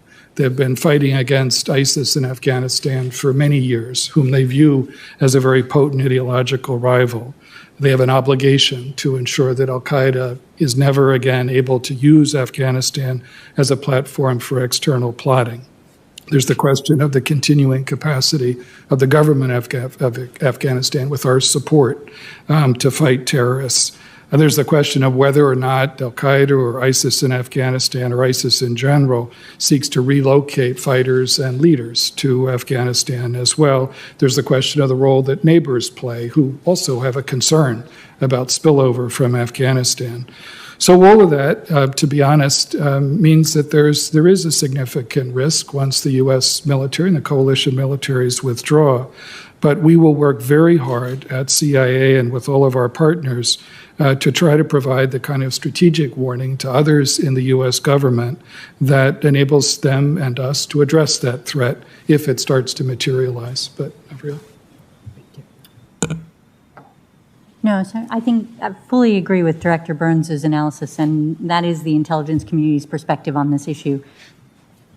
Thank you. Senator King I believe online, on WebEx. Thank you, Mr. Chairman. I want to start with an issue that's been touched upon, and that is the gap in intelligence coverage between our foreign-facing agencies and domestic agencies. I think Director Wray referred to it as a blind spot. How do we deal with this? Director Haynes, this is the SolarWinds is a perfect example of it was Russian-motivated, Russian-instituted. They did the work, but it was implemented through servers and infrastructure within the United States. So they sort of went through this blind spot, if you will. What are your suggestions of how we deal with this, bearing in mind the obligations of the Fourth Amendment and the protection of privacy of American citizens?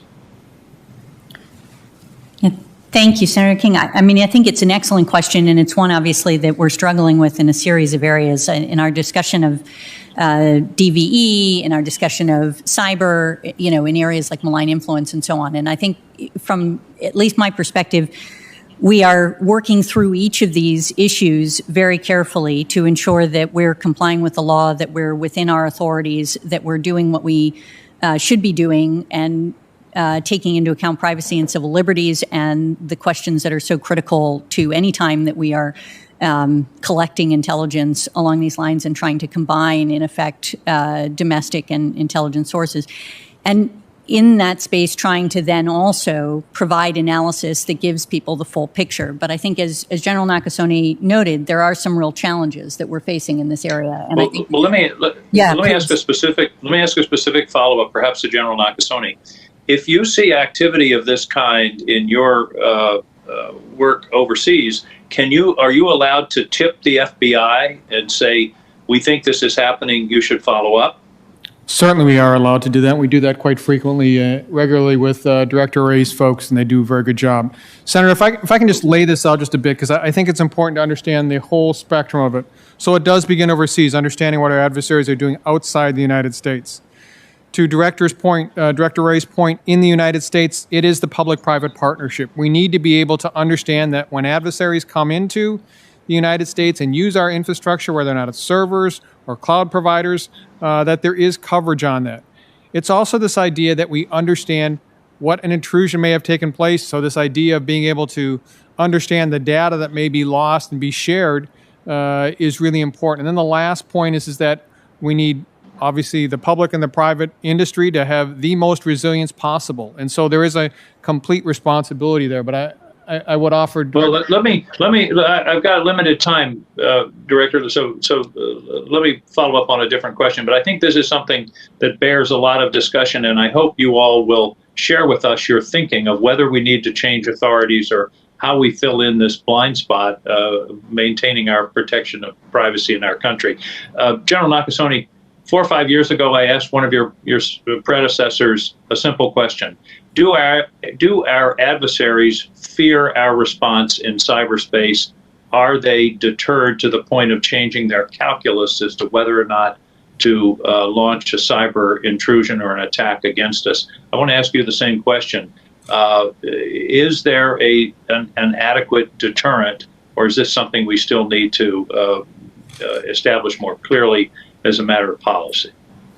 So, Senator, I'm not sure in terms of whether or not our adversaries, feel that or necessary. But here's what I know that our adversaries understand that's different today than it was several years ago.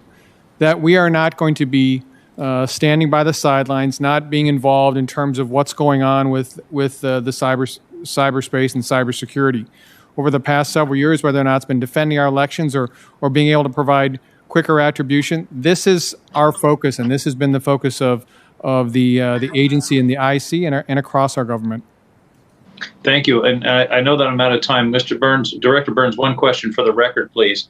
If you could provide an estimate of climate refugees over the next decade or 15 years or so, I think that's going to be a very significant national security challenge. How many refugees does your agency estimate will be on the move because of the inhospitable climate in their region? That's something you can give me for the record. I appreciate it. Thank you, Mr. Chairman.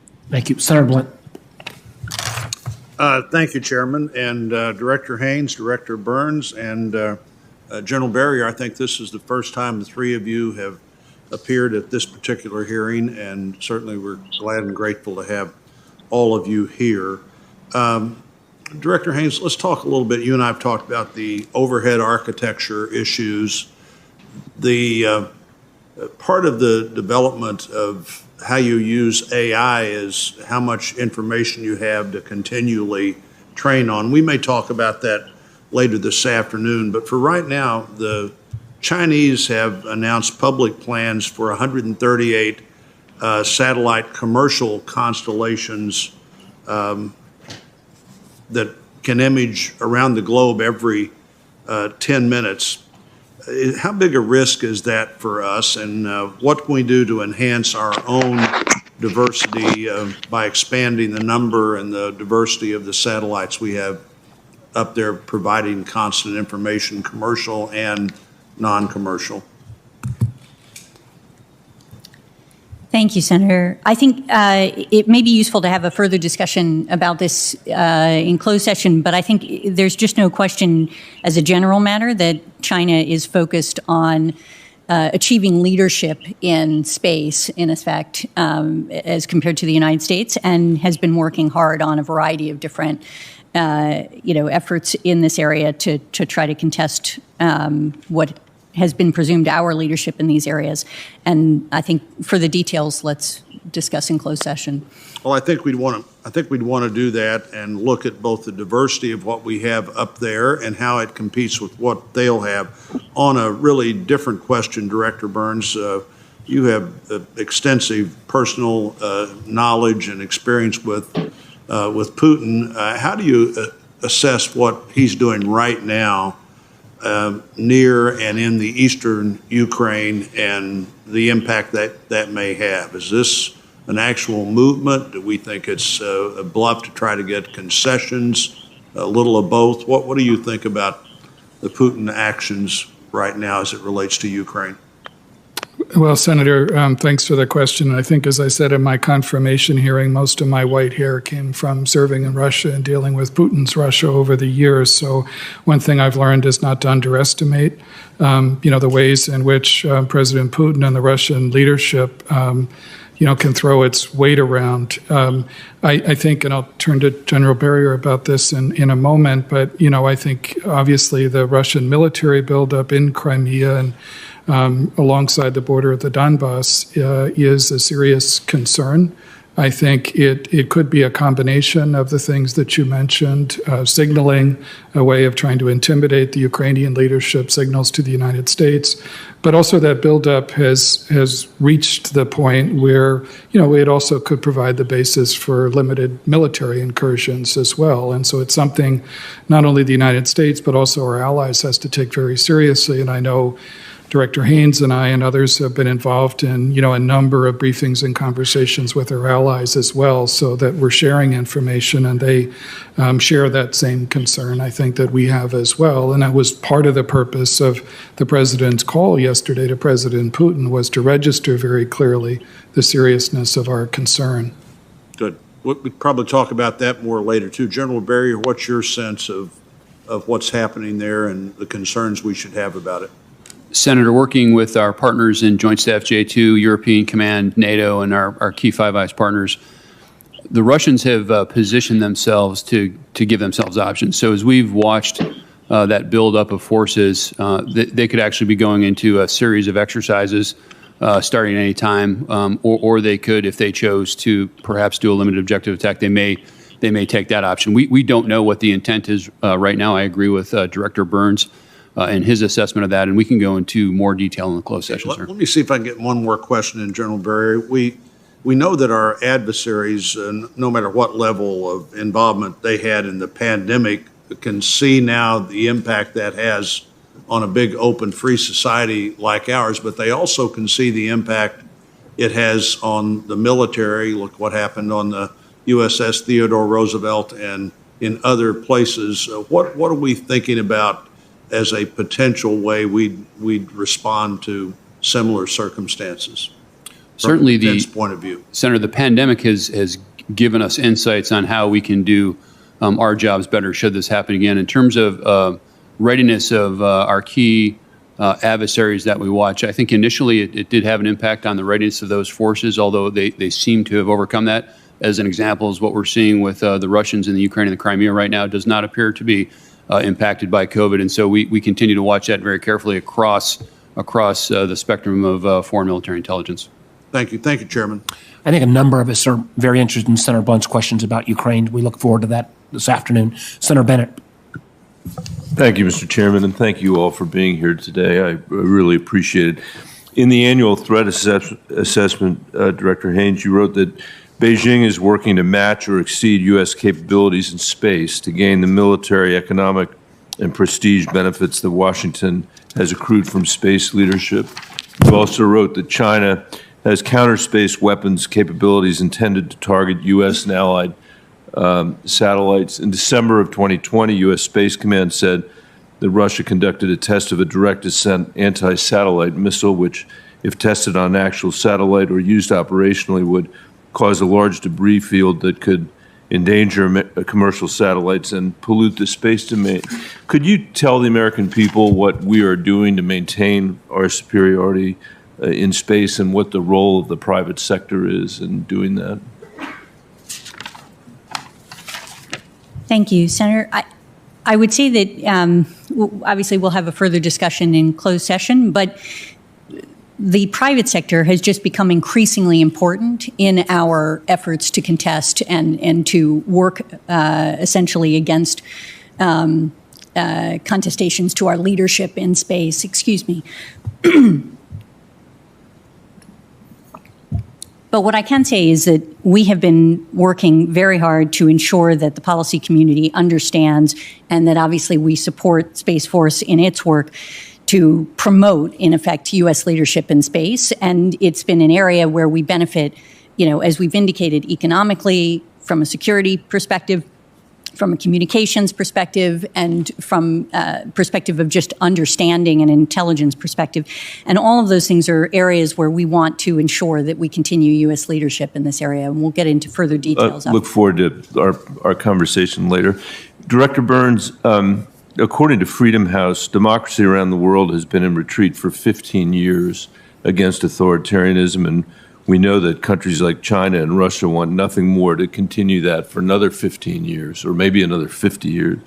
How do you assess the primary threats to democracy around the world, and which regions have we seen the most significant democratic retreats? Which regions do you consider most at risk, and how are our adversaries thinking about this? Thanks, Senator. I probably should have called you Secretary Burns when I asked you this question, but I couldn't resist. No, thanks, Senator, very much. No, I think the problem of erosion of democracies, as Freedom House points out, is a very real one in many parts of the world, those that have established democracies and those where, democratic governance is quite fragile. That has partly to do, I think, across the board with, questions about the ability of democratic governance to deliver.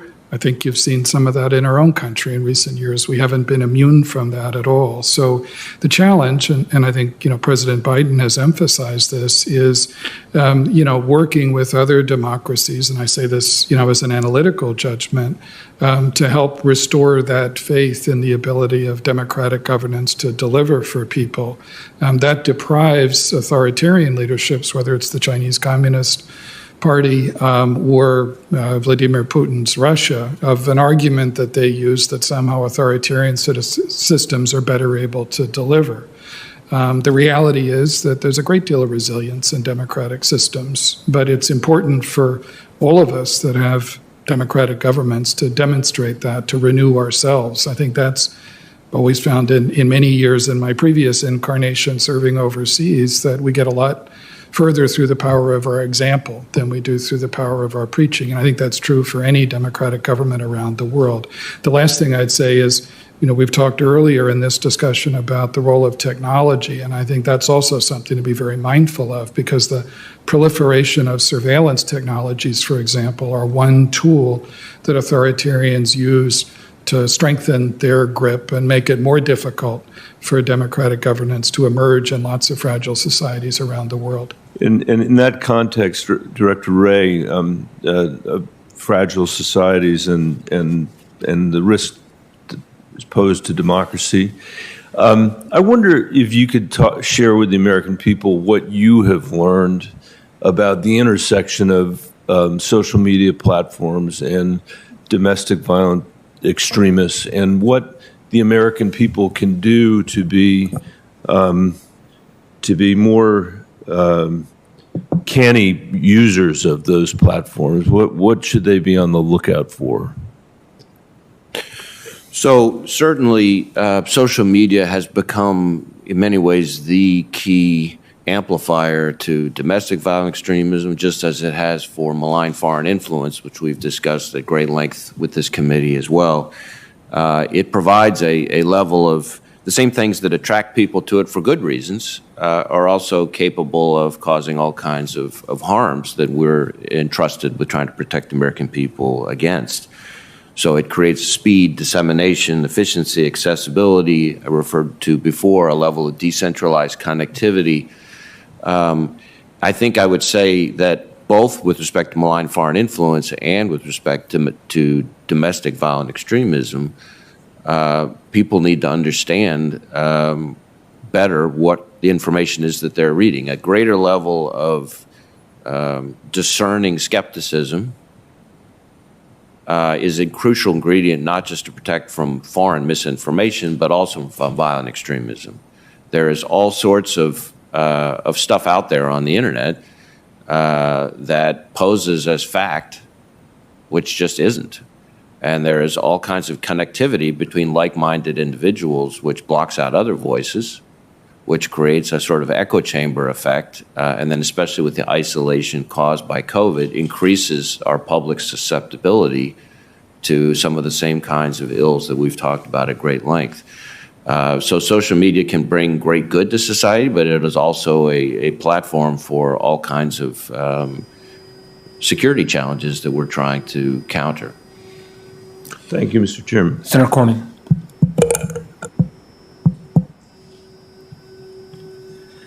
General Nakasone, in the recent hearing we had on the SolarWinds hack, the issue of notification by victims of hacking was raised, and indeed, I believe Senator Collins has advocated for a long time in a piece of legislation that victims of cyber attacks notify the federal government in some manner to provide context and complete knowledge of sort of what's out there. It seems to me that otherwise we're looking through a soda straw at some of the threats. Do you think requiring victims of cyber attacks in the United States, requiring them to notify the federal government in some way, maybe confidentially, is a good idea?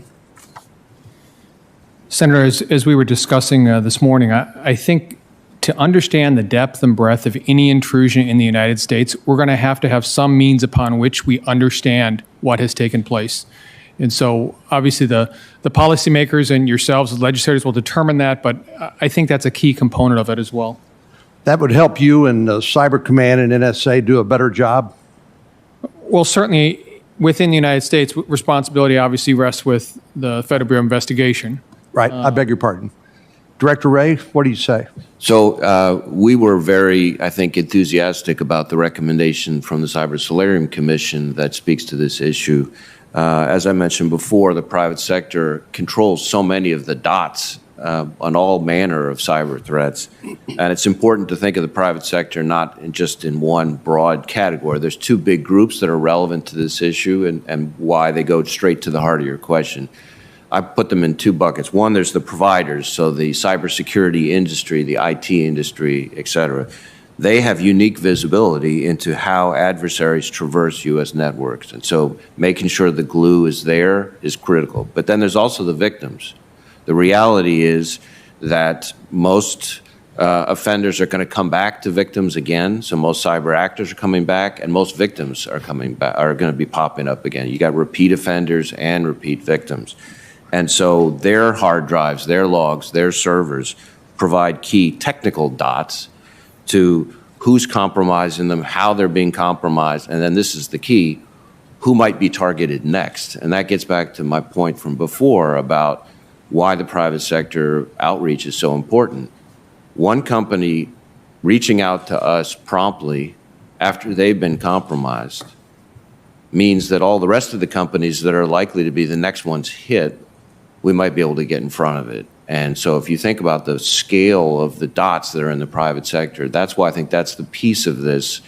It doesn't mean that there aren't other tweaks here and there in terms of authorities, administrative subpoena authority, things like that. But ultimately, for the United States, which doesn't have state-owned enterprises all over the place to protect against this problem, we really have to solve this public-private partnership issue. Director Haynes, the issue of supply chain vulnerability is high on Congress's agenda and certainly on everybody's mind.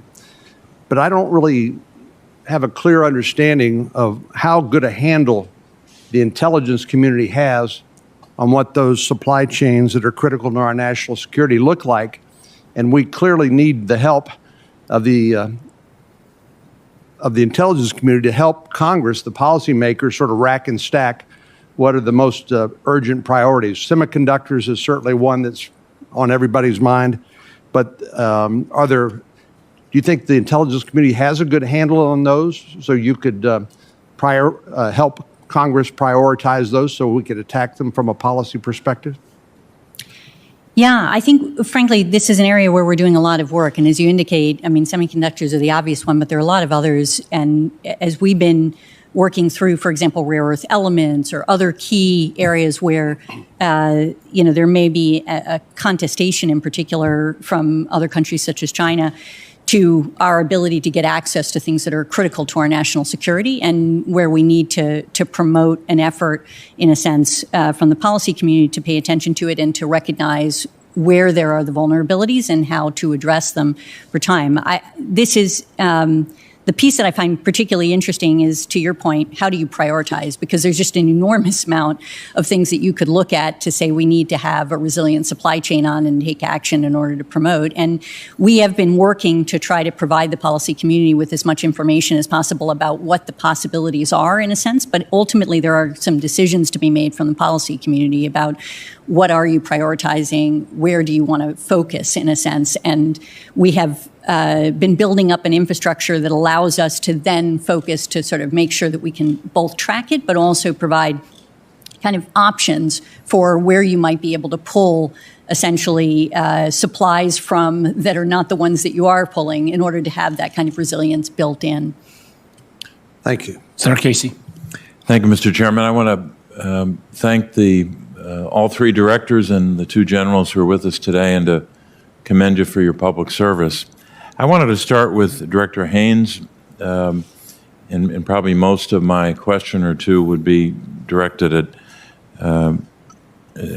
Director Haynes, but certainly others may have a view on the issues I'm raising. I want to talk in particular about supply chains, which we've heard a lot about this year, and this idea of outbound versus inbound investment by U.S.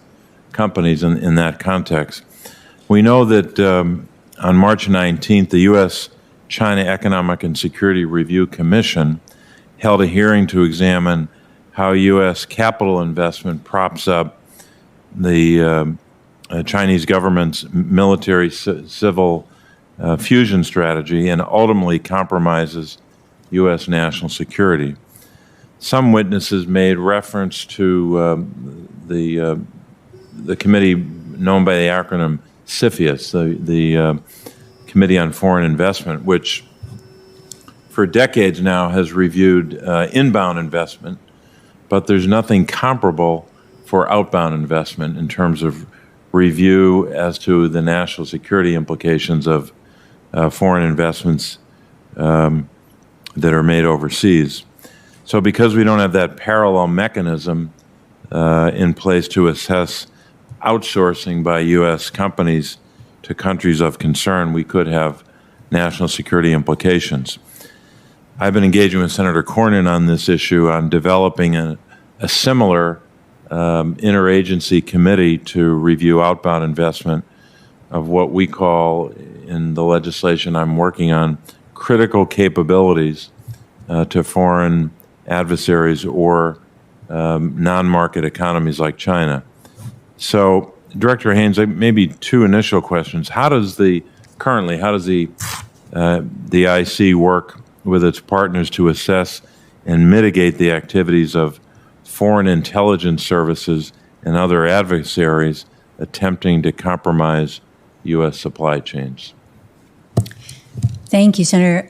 So it's a really important and interesting question, and I think just to maybe take them in part. So on the issue of outbound and outsourcing, how are we positioned? I think from my perspective, I've had a number of calls now with my counterparts and kind of coming into the job. I think you would be surprised by how many of them in allies and partnership countries are interested in talking about this issue. And one of the things that we are doing throughout the intelligence community, and I think Director Burns may have some thoughts on this as well, is promoting conversations between our intelligence services in order to understand what they're seeing in this space as well, and being able to provide that, therefore, to our policymakers as here is what we are seeing with respect to these particular issues that we know are critical for supply chain issues, and here's where we're seeing outsourcing and outbound investments and so on. The second thing that I think is interesting, and you may already know this, but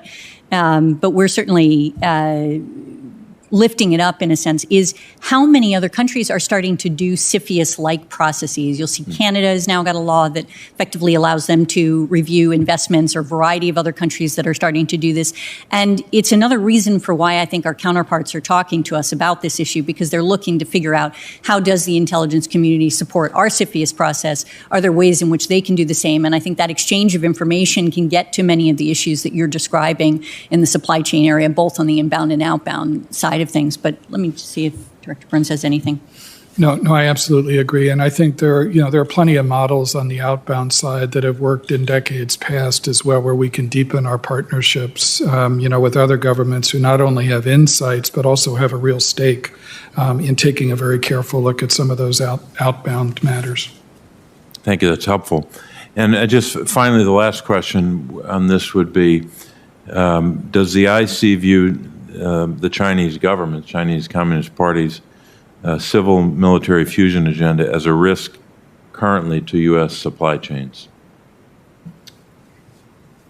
Senator, I think it is, there is no question that the Chinese have an advantage in some respects through their civil-military fusion approach to things. They're capable, as a consequence, of directing, in effect, their private sector in ways that we simply do not do. And I think that provides a short-term advantage, but I think it might be not a long-term advantage, in the sense that I think that the way we structure ourselves actually makes us capable of having some flexibility that, over time, sustains our private market in ways that the Chinese don't have. Thank you. The vote has started, but we are going to try to get Senator Sass and Senator Gillibrand on WebEx in before the end of the first vote. Senator Sass. Thank you, Chairman. Thanks to the five of you for being here as well. The American people are blessed to have an IC that's as serious as ours is. We have a lot of a gazillion patriots and some actual heroes in the community, and the five of you care deeply about the mission and about leading those folks and celebrating them. So I just want to say, since most of our time in this committee is spent in an oversight capacity, which is in private, we don't get the chance to say in front of the American people enough. Thank you to the entire intelligence community, and particularly the five of you who are leaders.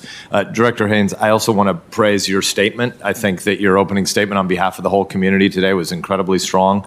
I want to highlight a couple of pieces, but I want to admit that in a way I'm just riffing on where Chairman Warner opened, that when you do an around the world threat assessment of what the challenges are that we face, and I think Marco, the Vice Chairman, said something very similar when I think his riff was more than 90% of all the intelligence and national security challenges the American people and our troops face around the world. More than 90% of them originate in the five bad guy category of long-term tech race with the Chinese Communist Party, Russia sowing disinformation and corruption and cyber attacks abroad, Iranian nukes and sponsorship of terrorism abroad, North Korean nukes, and a grab bag of jihadis. Those five things are the five big threats we face. There aren't two, and there aren't really 20 that need to be on that top tier list. There are five.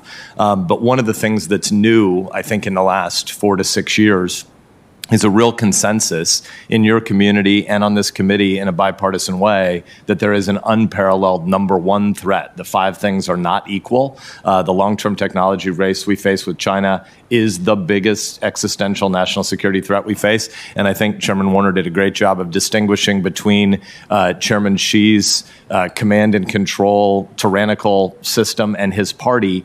But that's not the same as the Chinese people. That's not the same as Chinese expats. That's not the same as Asian Americans abroad. And we have to, together, the IC and this committee in a bipartisan way, has to make sure we communicate again and again to the American people that there is one overarching national security threat we face, And it is not race-based. It is not Chinese Americans. It is Chairman Xi and his cronies and what they want to do to try to dominate the world and oppress people, most acutely the Uyghurs, but lots and lots of people in their own country and abroad. And so I think it's important just to underscore some of the things, Director Haynes, you said on behalf of the entire community. You said that the threat we face from China is unparalleled. It's not the same as North Korea, as big a deal as that is. It's not the same as Russia and nefarious actions abroad. China is increasingly a near-peer competitor. China will maintain its major innovation and industrial policies because Chinese leaders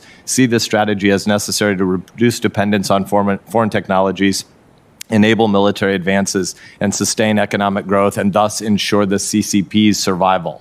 Chairman Xi is not about the good of his people. He's not about the good of 1.4 billion Chinese people. He's about the good of his party and the way they oppress their people.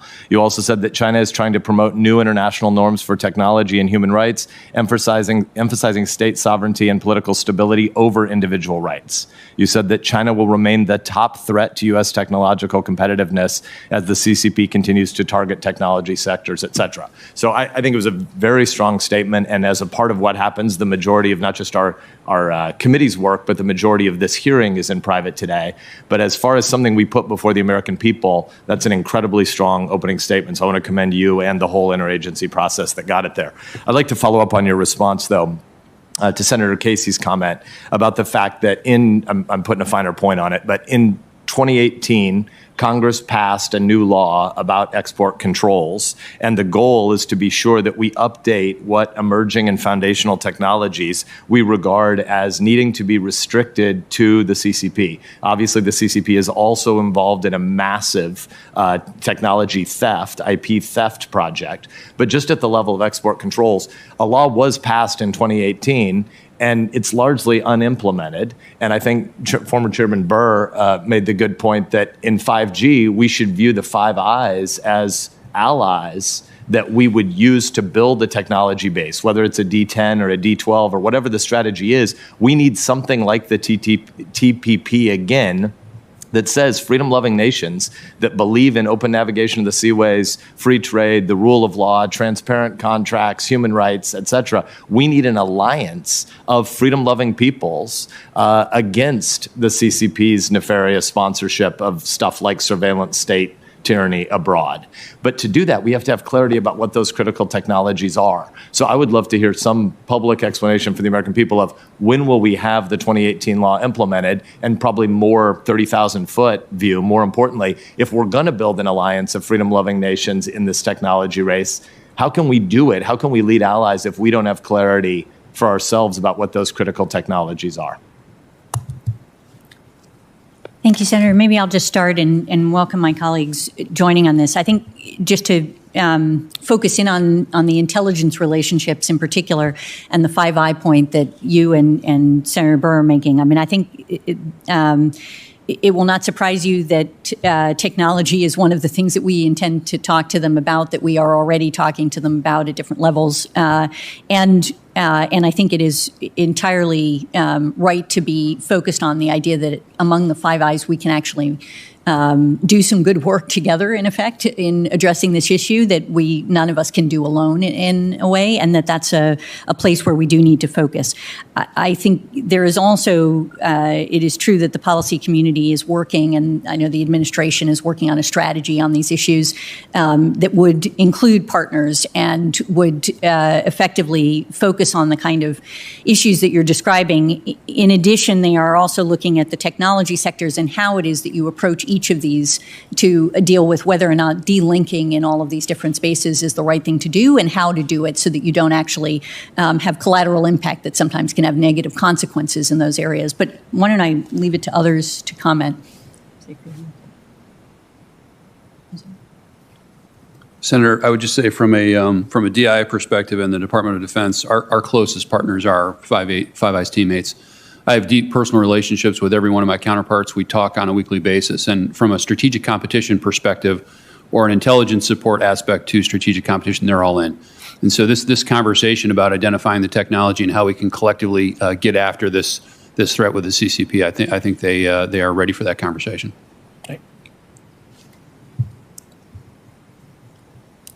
Yeah, I think, Senator, I would just add, from our competitive advantages, think about what are our competitive advantages for the nation, for the intelligence community, whether it's artificial intelligence, big data, machine learning, space. All of these are critical capabilities that have far-reaching implications, not only for our economy, but obviously for the security of our nation as we take a look at where we're going in the future as well. I mean, I'll just say the chair and the vice chair want to compliment Senator Sass for agreeing with the chair and the vice chair. It's always helpful, yes. Anybody else more? Because we're kind of clocking down. Fair enough. In the classified session, I want to follow up on particularly some of the Taiwanese pieces. We're going to go to Senator Gillibrand on WebEx, then Senator Cotton. Thank you, Mr. Chairman. Director Wray, as you are familiar, the families of the victims of the September 11 attacks have requested a number of FBI documents be declassified. As we approach the 20th anniversary of the attacks, I'm trying to understand what information in those reports could still be so sensitive that it cannot be shared with the American people. For several months, I have been trying to get FBI to provide a classified copy of the documents to this committee so that I can read them myself.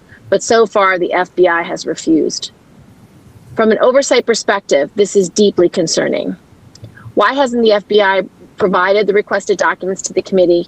And will you commit to providing those documents to the committee now?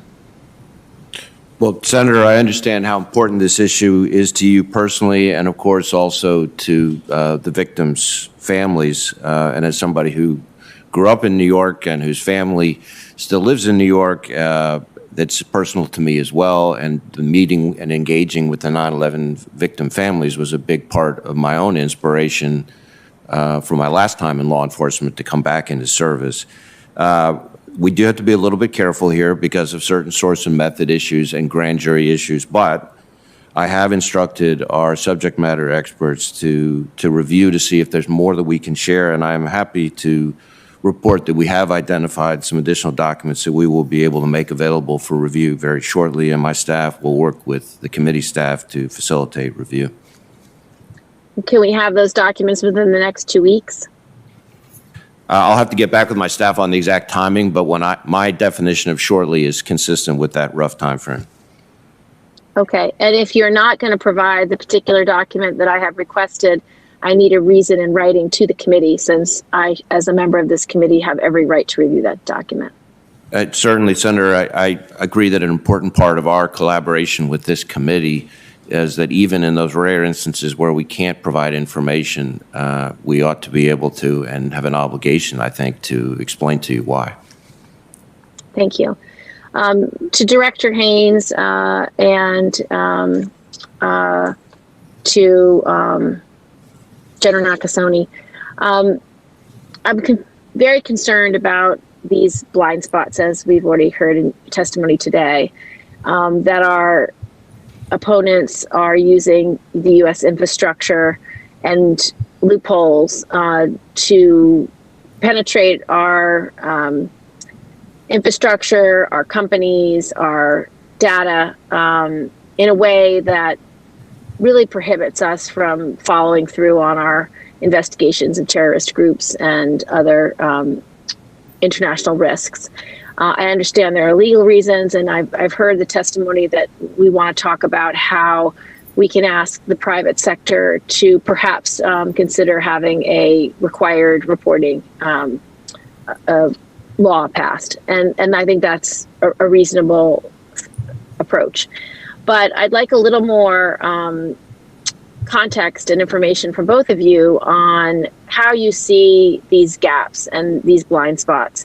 And in fact, when we do have foreign terrorist attacks and undermining of our democracy, such as what Russia tried to do with the election, and undermined public confidence in our electoral process and exacerbated socio-political divisions in the U.S. These are serious, serious issues. And I don't like hearing that we have blind spots. So I'd like a little more analysis about if there are other authorities that are needed. And I've heard you all say you don't need other authorities, but I guess I'm not willing to accept that we are going to have blind spots. I think there has to be an appropriate way to give the tools that our intelligence community needs to be able to constantly protect against cyber threat, cyber terrorism, and cyber attack? Thank you, Senator. I'll just start, and obviously I'll leave the bulk of the answer to General Nakasone, who will have more views on the specifics in this area. But I would say that, I think really support the law that is currently being considered, which is basically something that would create, as I understand it, an obligation on companies to provide information when there are attacks, much like FireEye did in the context of SolarWinds. And that is something that I think would be useful. It is obviously one piece of the puzzle, and I think General Nakasone can speak with greater authority on what specifically the other issues are and answering your further questions. Senator, I share your concern with these blind spots, and this is something we shouldn't accept. Let me be a little bit more specific in terms of the blind spots.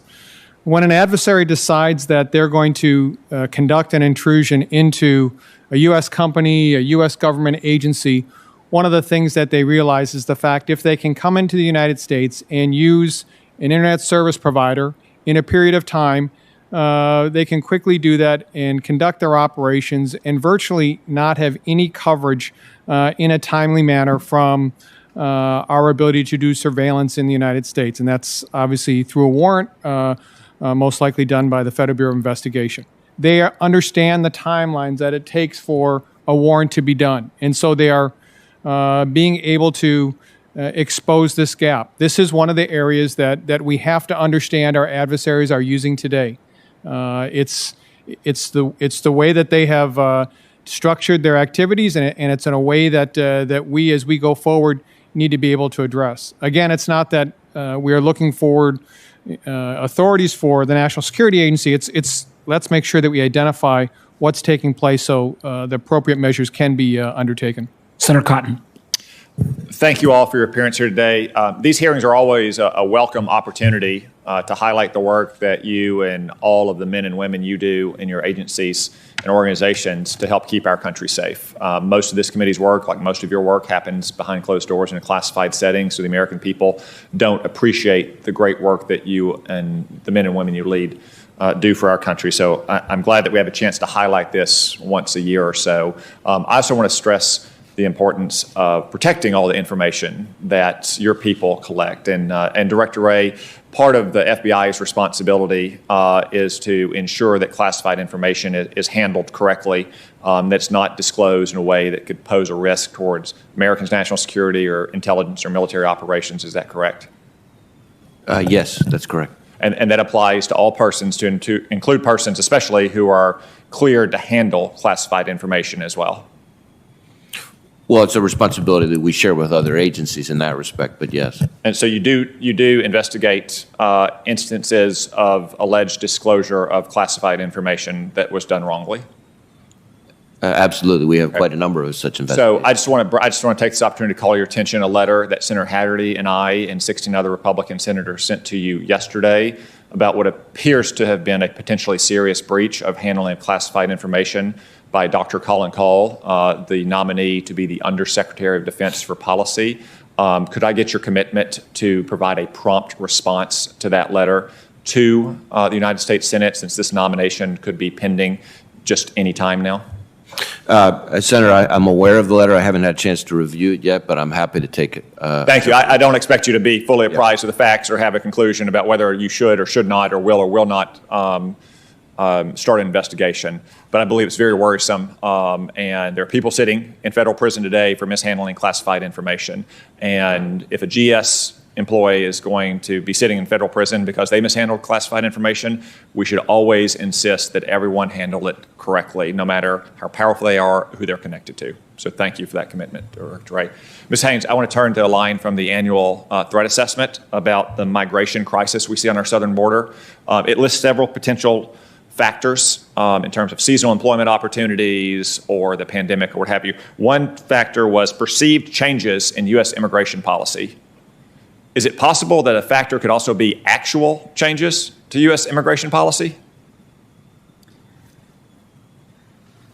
Thank you, Senator. I think we were looking at the degree of folks coming, and so I don't think that there were, in fact, changes at the time that would have accounted for. In other words, it was perceived changes that they were looking at. So I know that you're not in charge of immigration policy, and don't expect you to be, but I'll give you 3 changes that actually have been made by the Biden administration since the first day. 1, they created an exception to the pandemic exclusionary order for minors. Not shockingly, we have a surge of minors at the border. 2, they eliminated the safe third country agreements with Central American countries, most notably Guatemala, the geographic choke point from Central America. And 3, they eliminated the Remain in Mexico policy as well. So those are 3 actual policies on which word is out in Central America. And finally, I'll just give you this bit of open source intelligence that you can go back, Director Burns and Director Haynes, and tell your analysts about. I was at the border a couple of weeks ago. I had a chance to see the heartbreaking scenes of young mothers and fathers with their young kids under the bridge outside McAllen, where they were being processed in after having just crossed the river with the help of smugglers and traffickers. I grabbed a Border Patrol officer who spoke Spanish so he could interpret for me. I asked a couple dozen of them why they made the journey now, where they had come from, how long they'd been there. Not a single one of them made a comment about asylum in terms of persecution based on race, ethnicity, sex, religion, political views, or anything else. The most common answers were, Joe Biden, I can get in now, and I want a job. I have some other issues I want to discuss, but as I said earlier, most of that we have to do in front of in a classified setting, so I look forward to talking with you all again in a few minutes. Thank you. Thank you, Senator Cotton. Senator Rubio, any closing comments? No, I want to thank you guys. I think it's been important to get a lot of these things on the record. It's a rare opportunity for the American public to hear from each of you individually. And I'm glad we were able to do it again this year, and I look forward to our session this afternoon. Thank you all for being here. Well, let me, before I just close, 3 quick things. One, I think you've heard this from virtually every member. A hearty thanks to not just you, but the literally thousands of men and women that work for you, and I hope you will take that message back to the workforce. I think Senator Burr mentioned we value very much this relationship we have with the IC and want to keep it open, and we always want to have your back. 2, I think, Director Haynes, you've made mention of this. I think almost the majority of members on the committee are actively working on bipartisan legislation that would encourage around this idea of tech alliances, that we do this not only in a greater way with the private sector, but we also do it with our even beyond our Five Eye partners.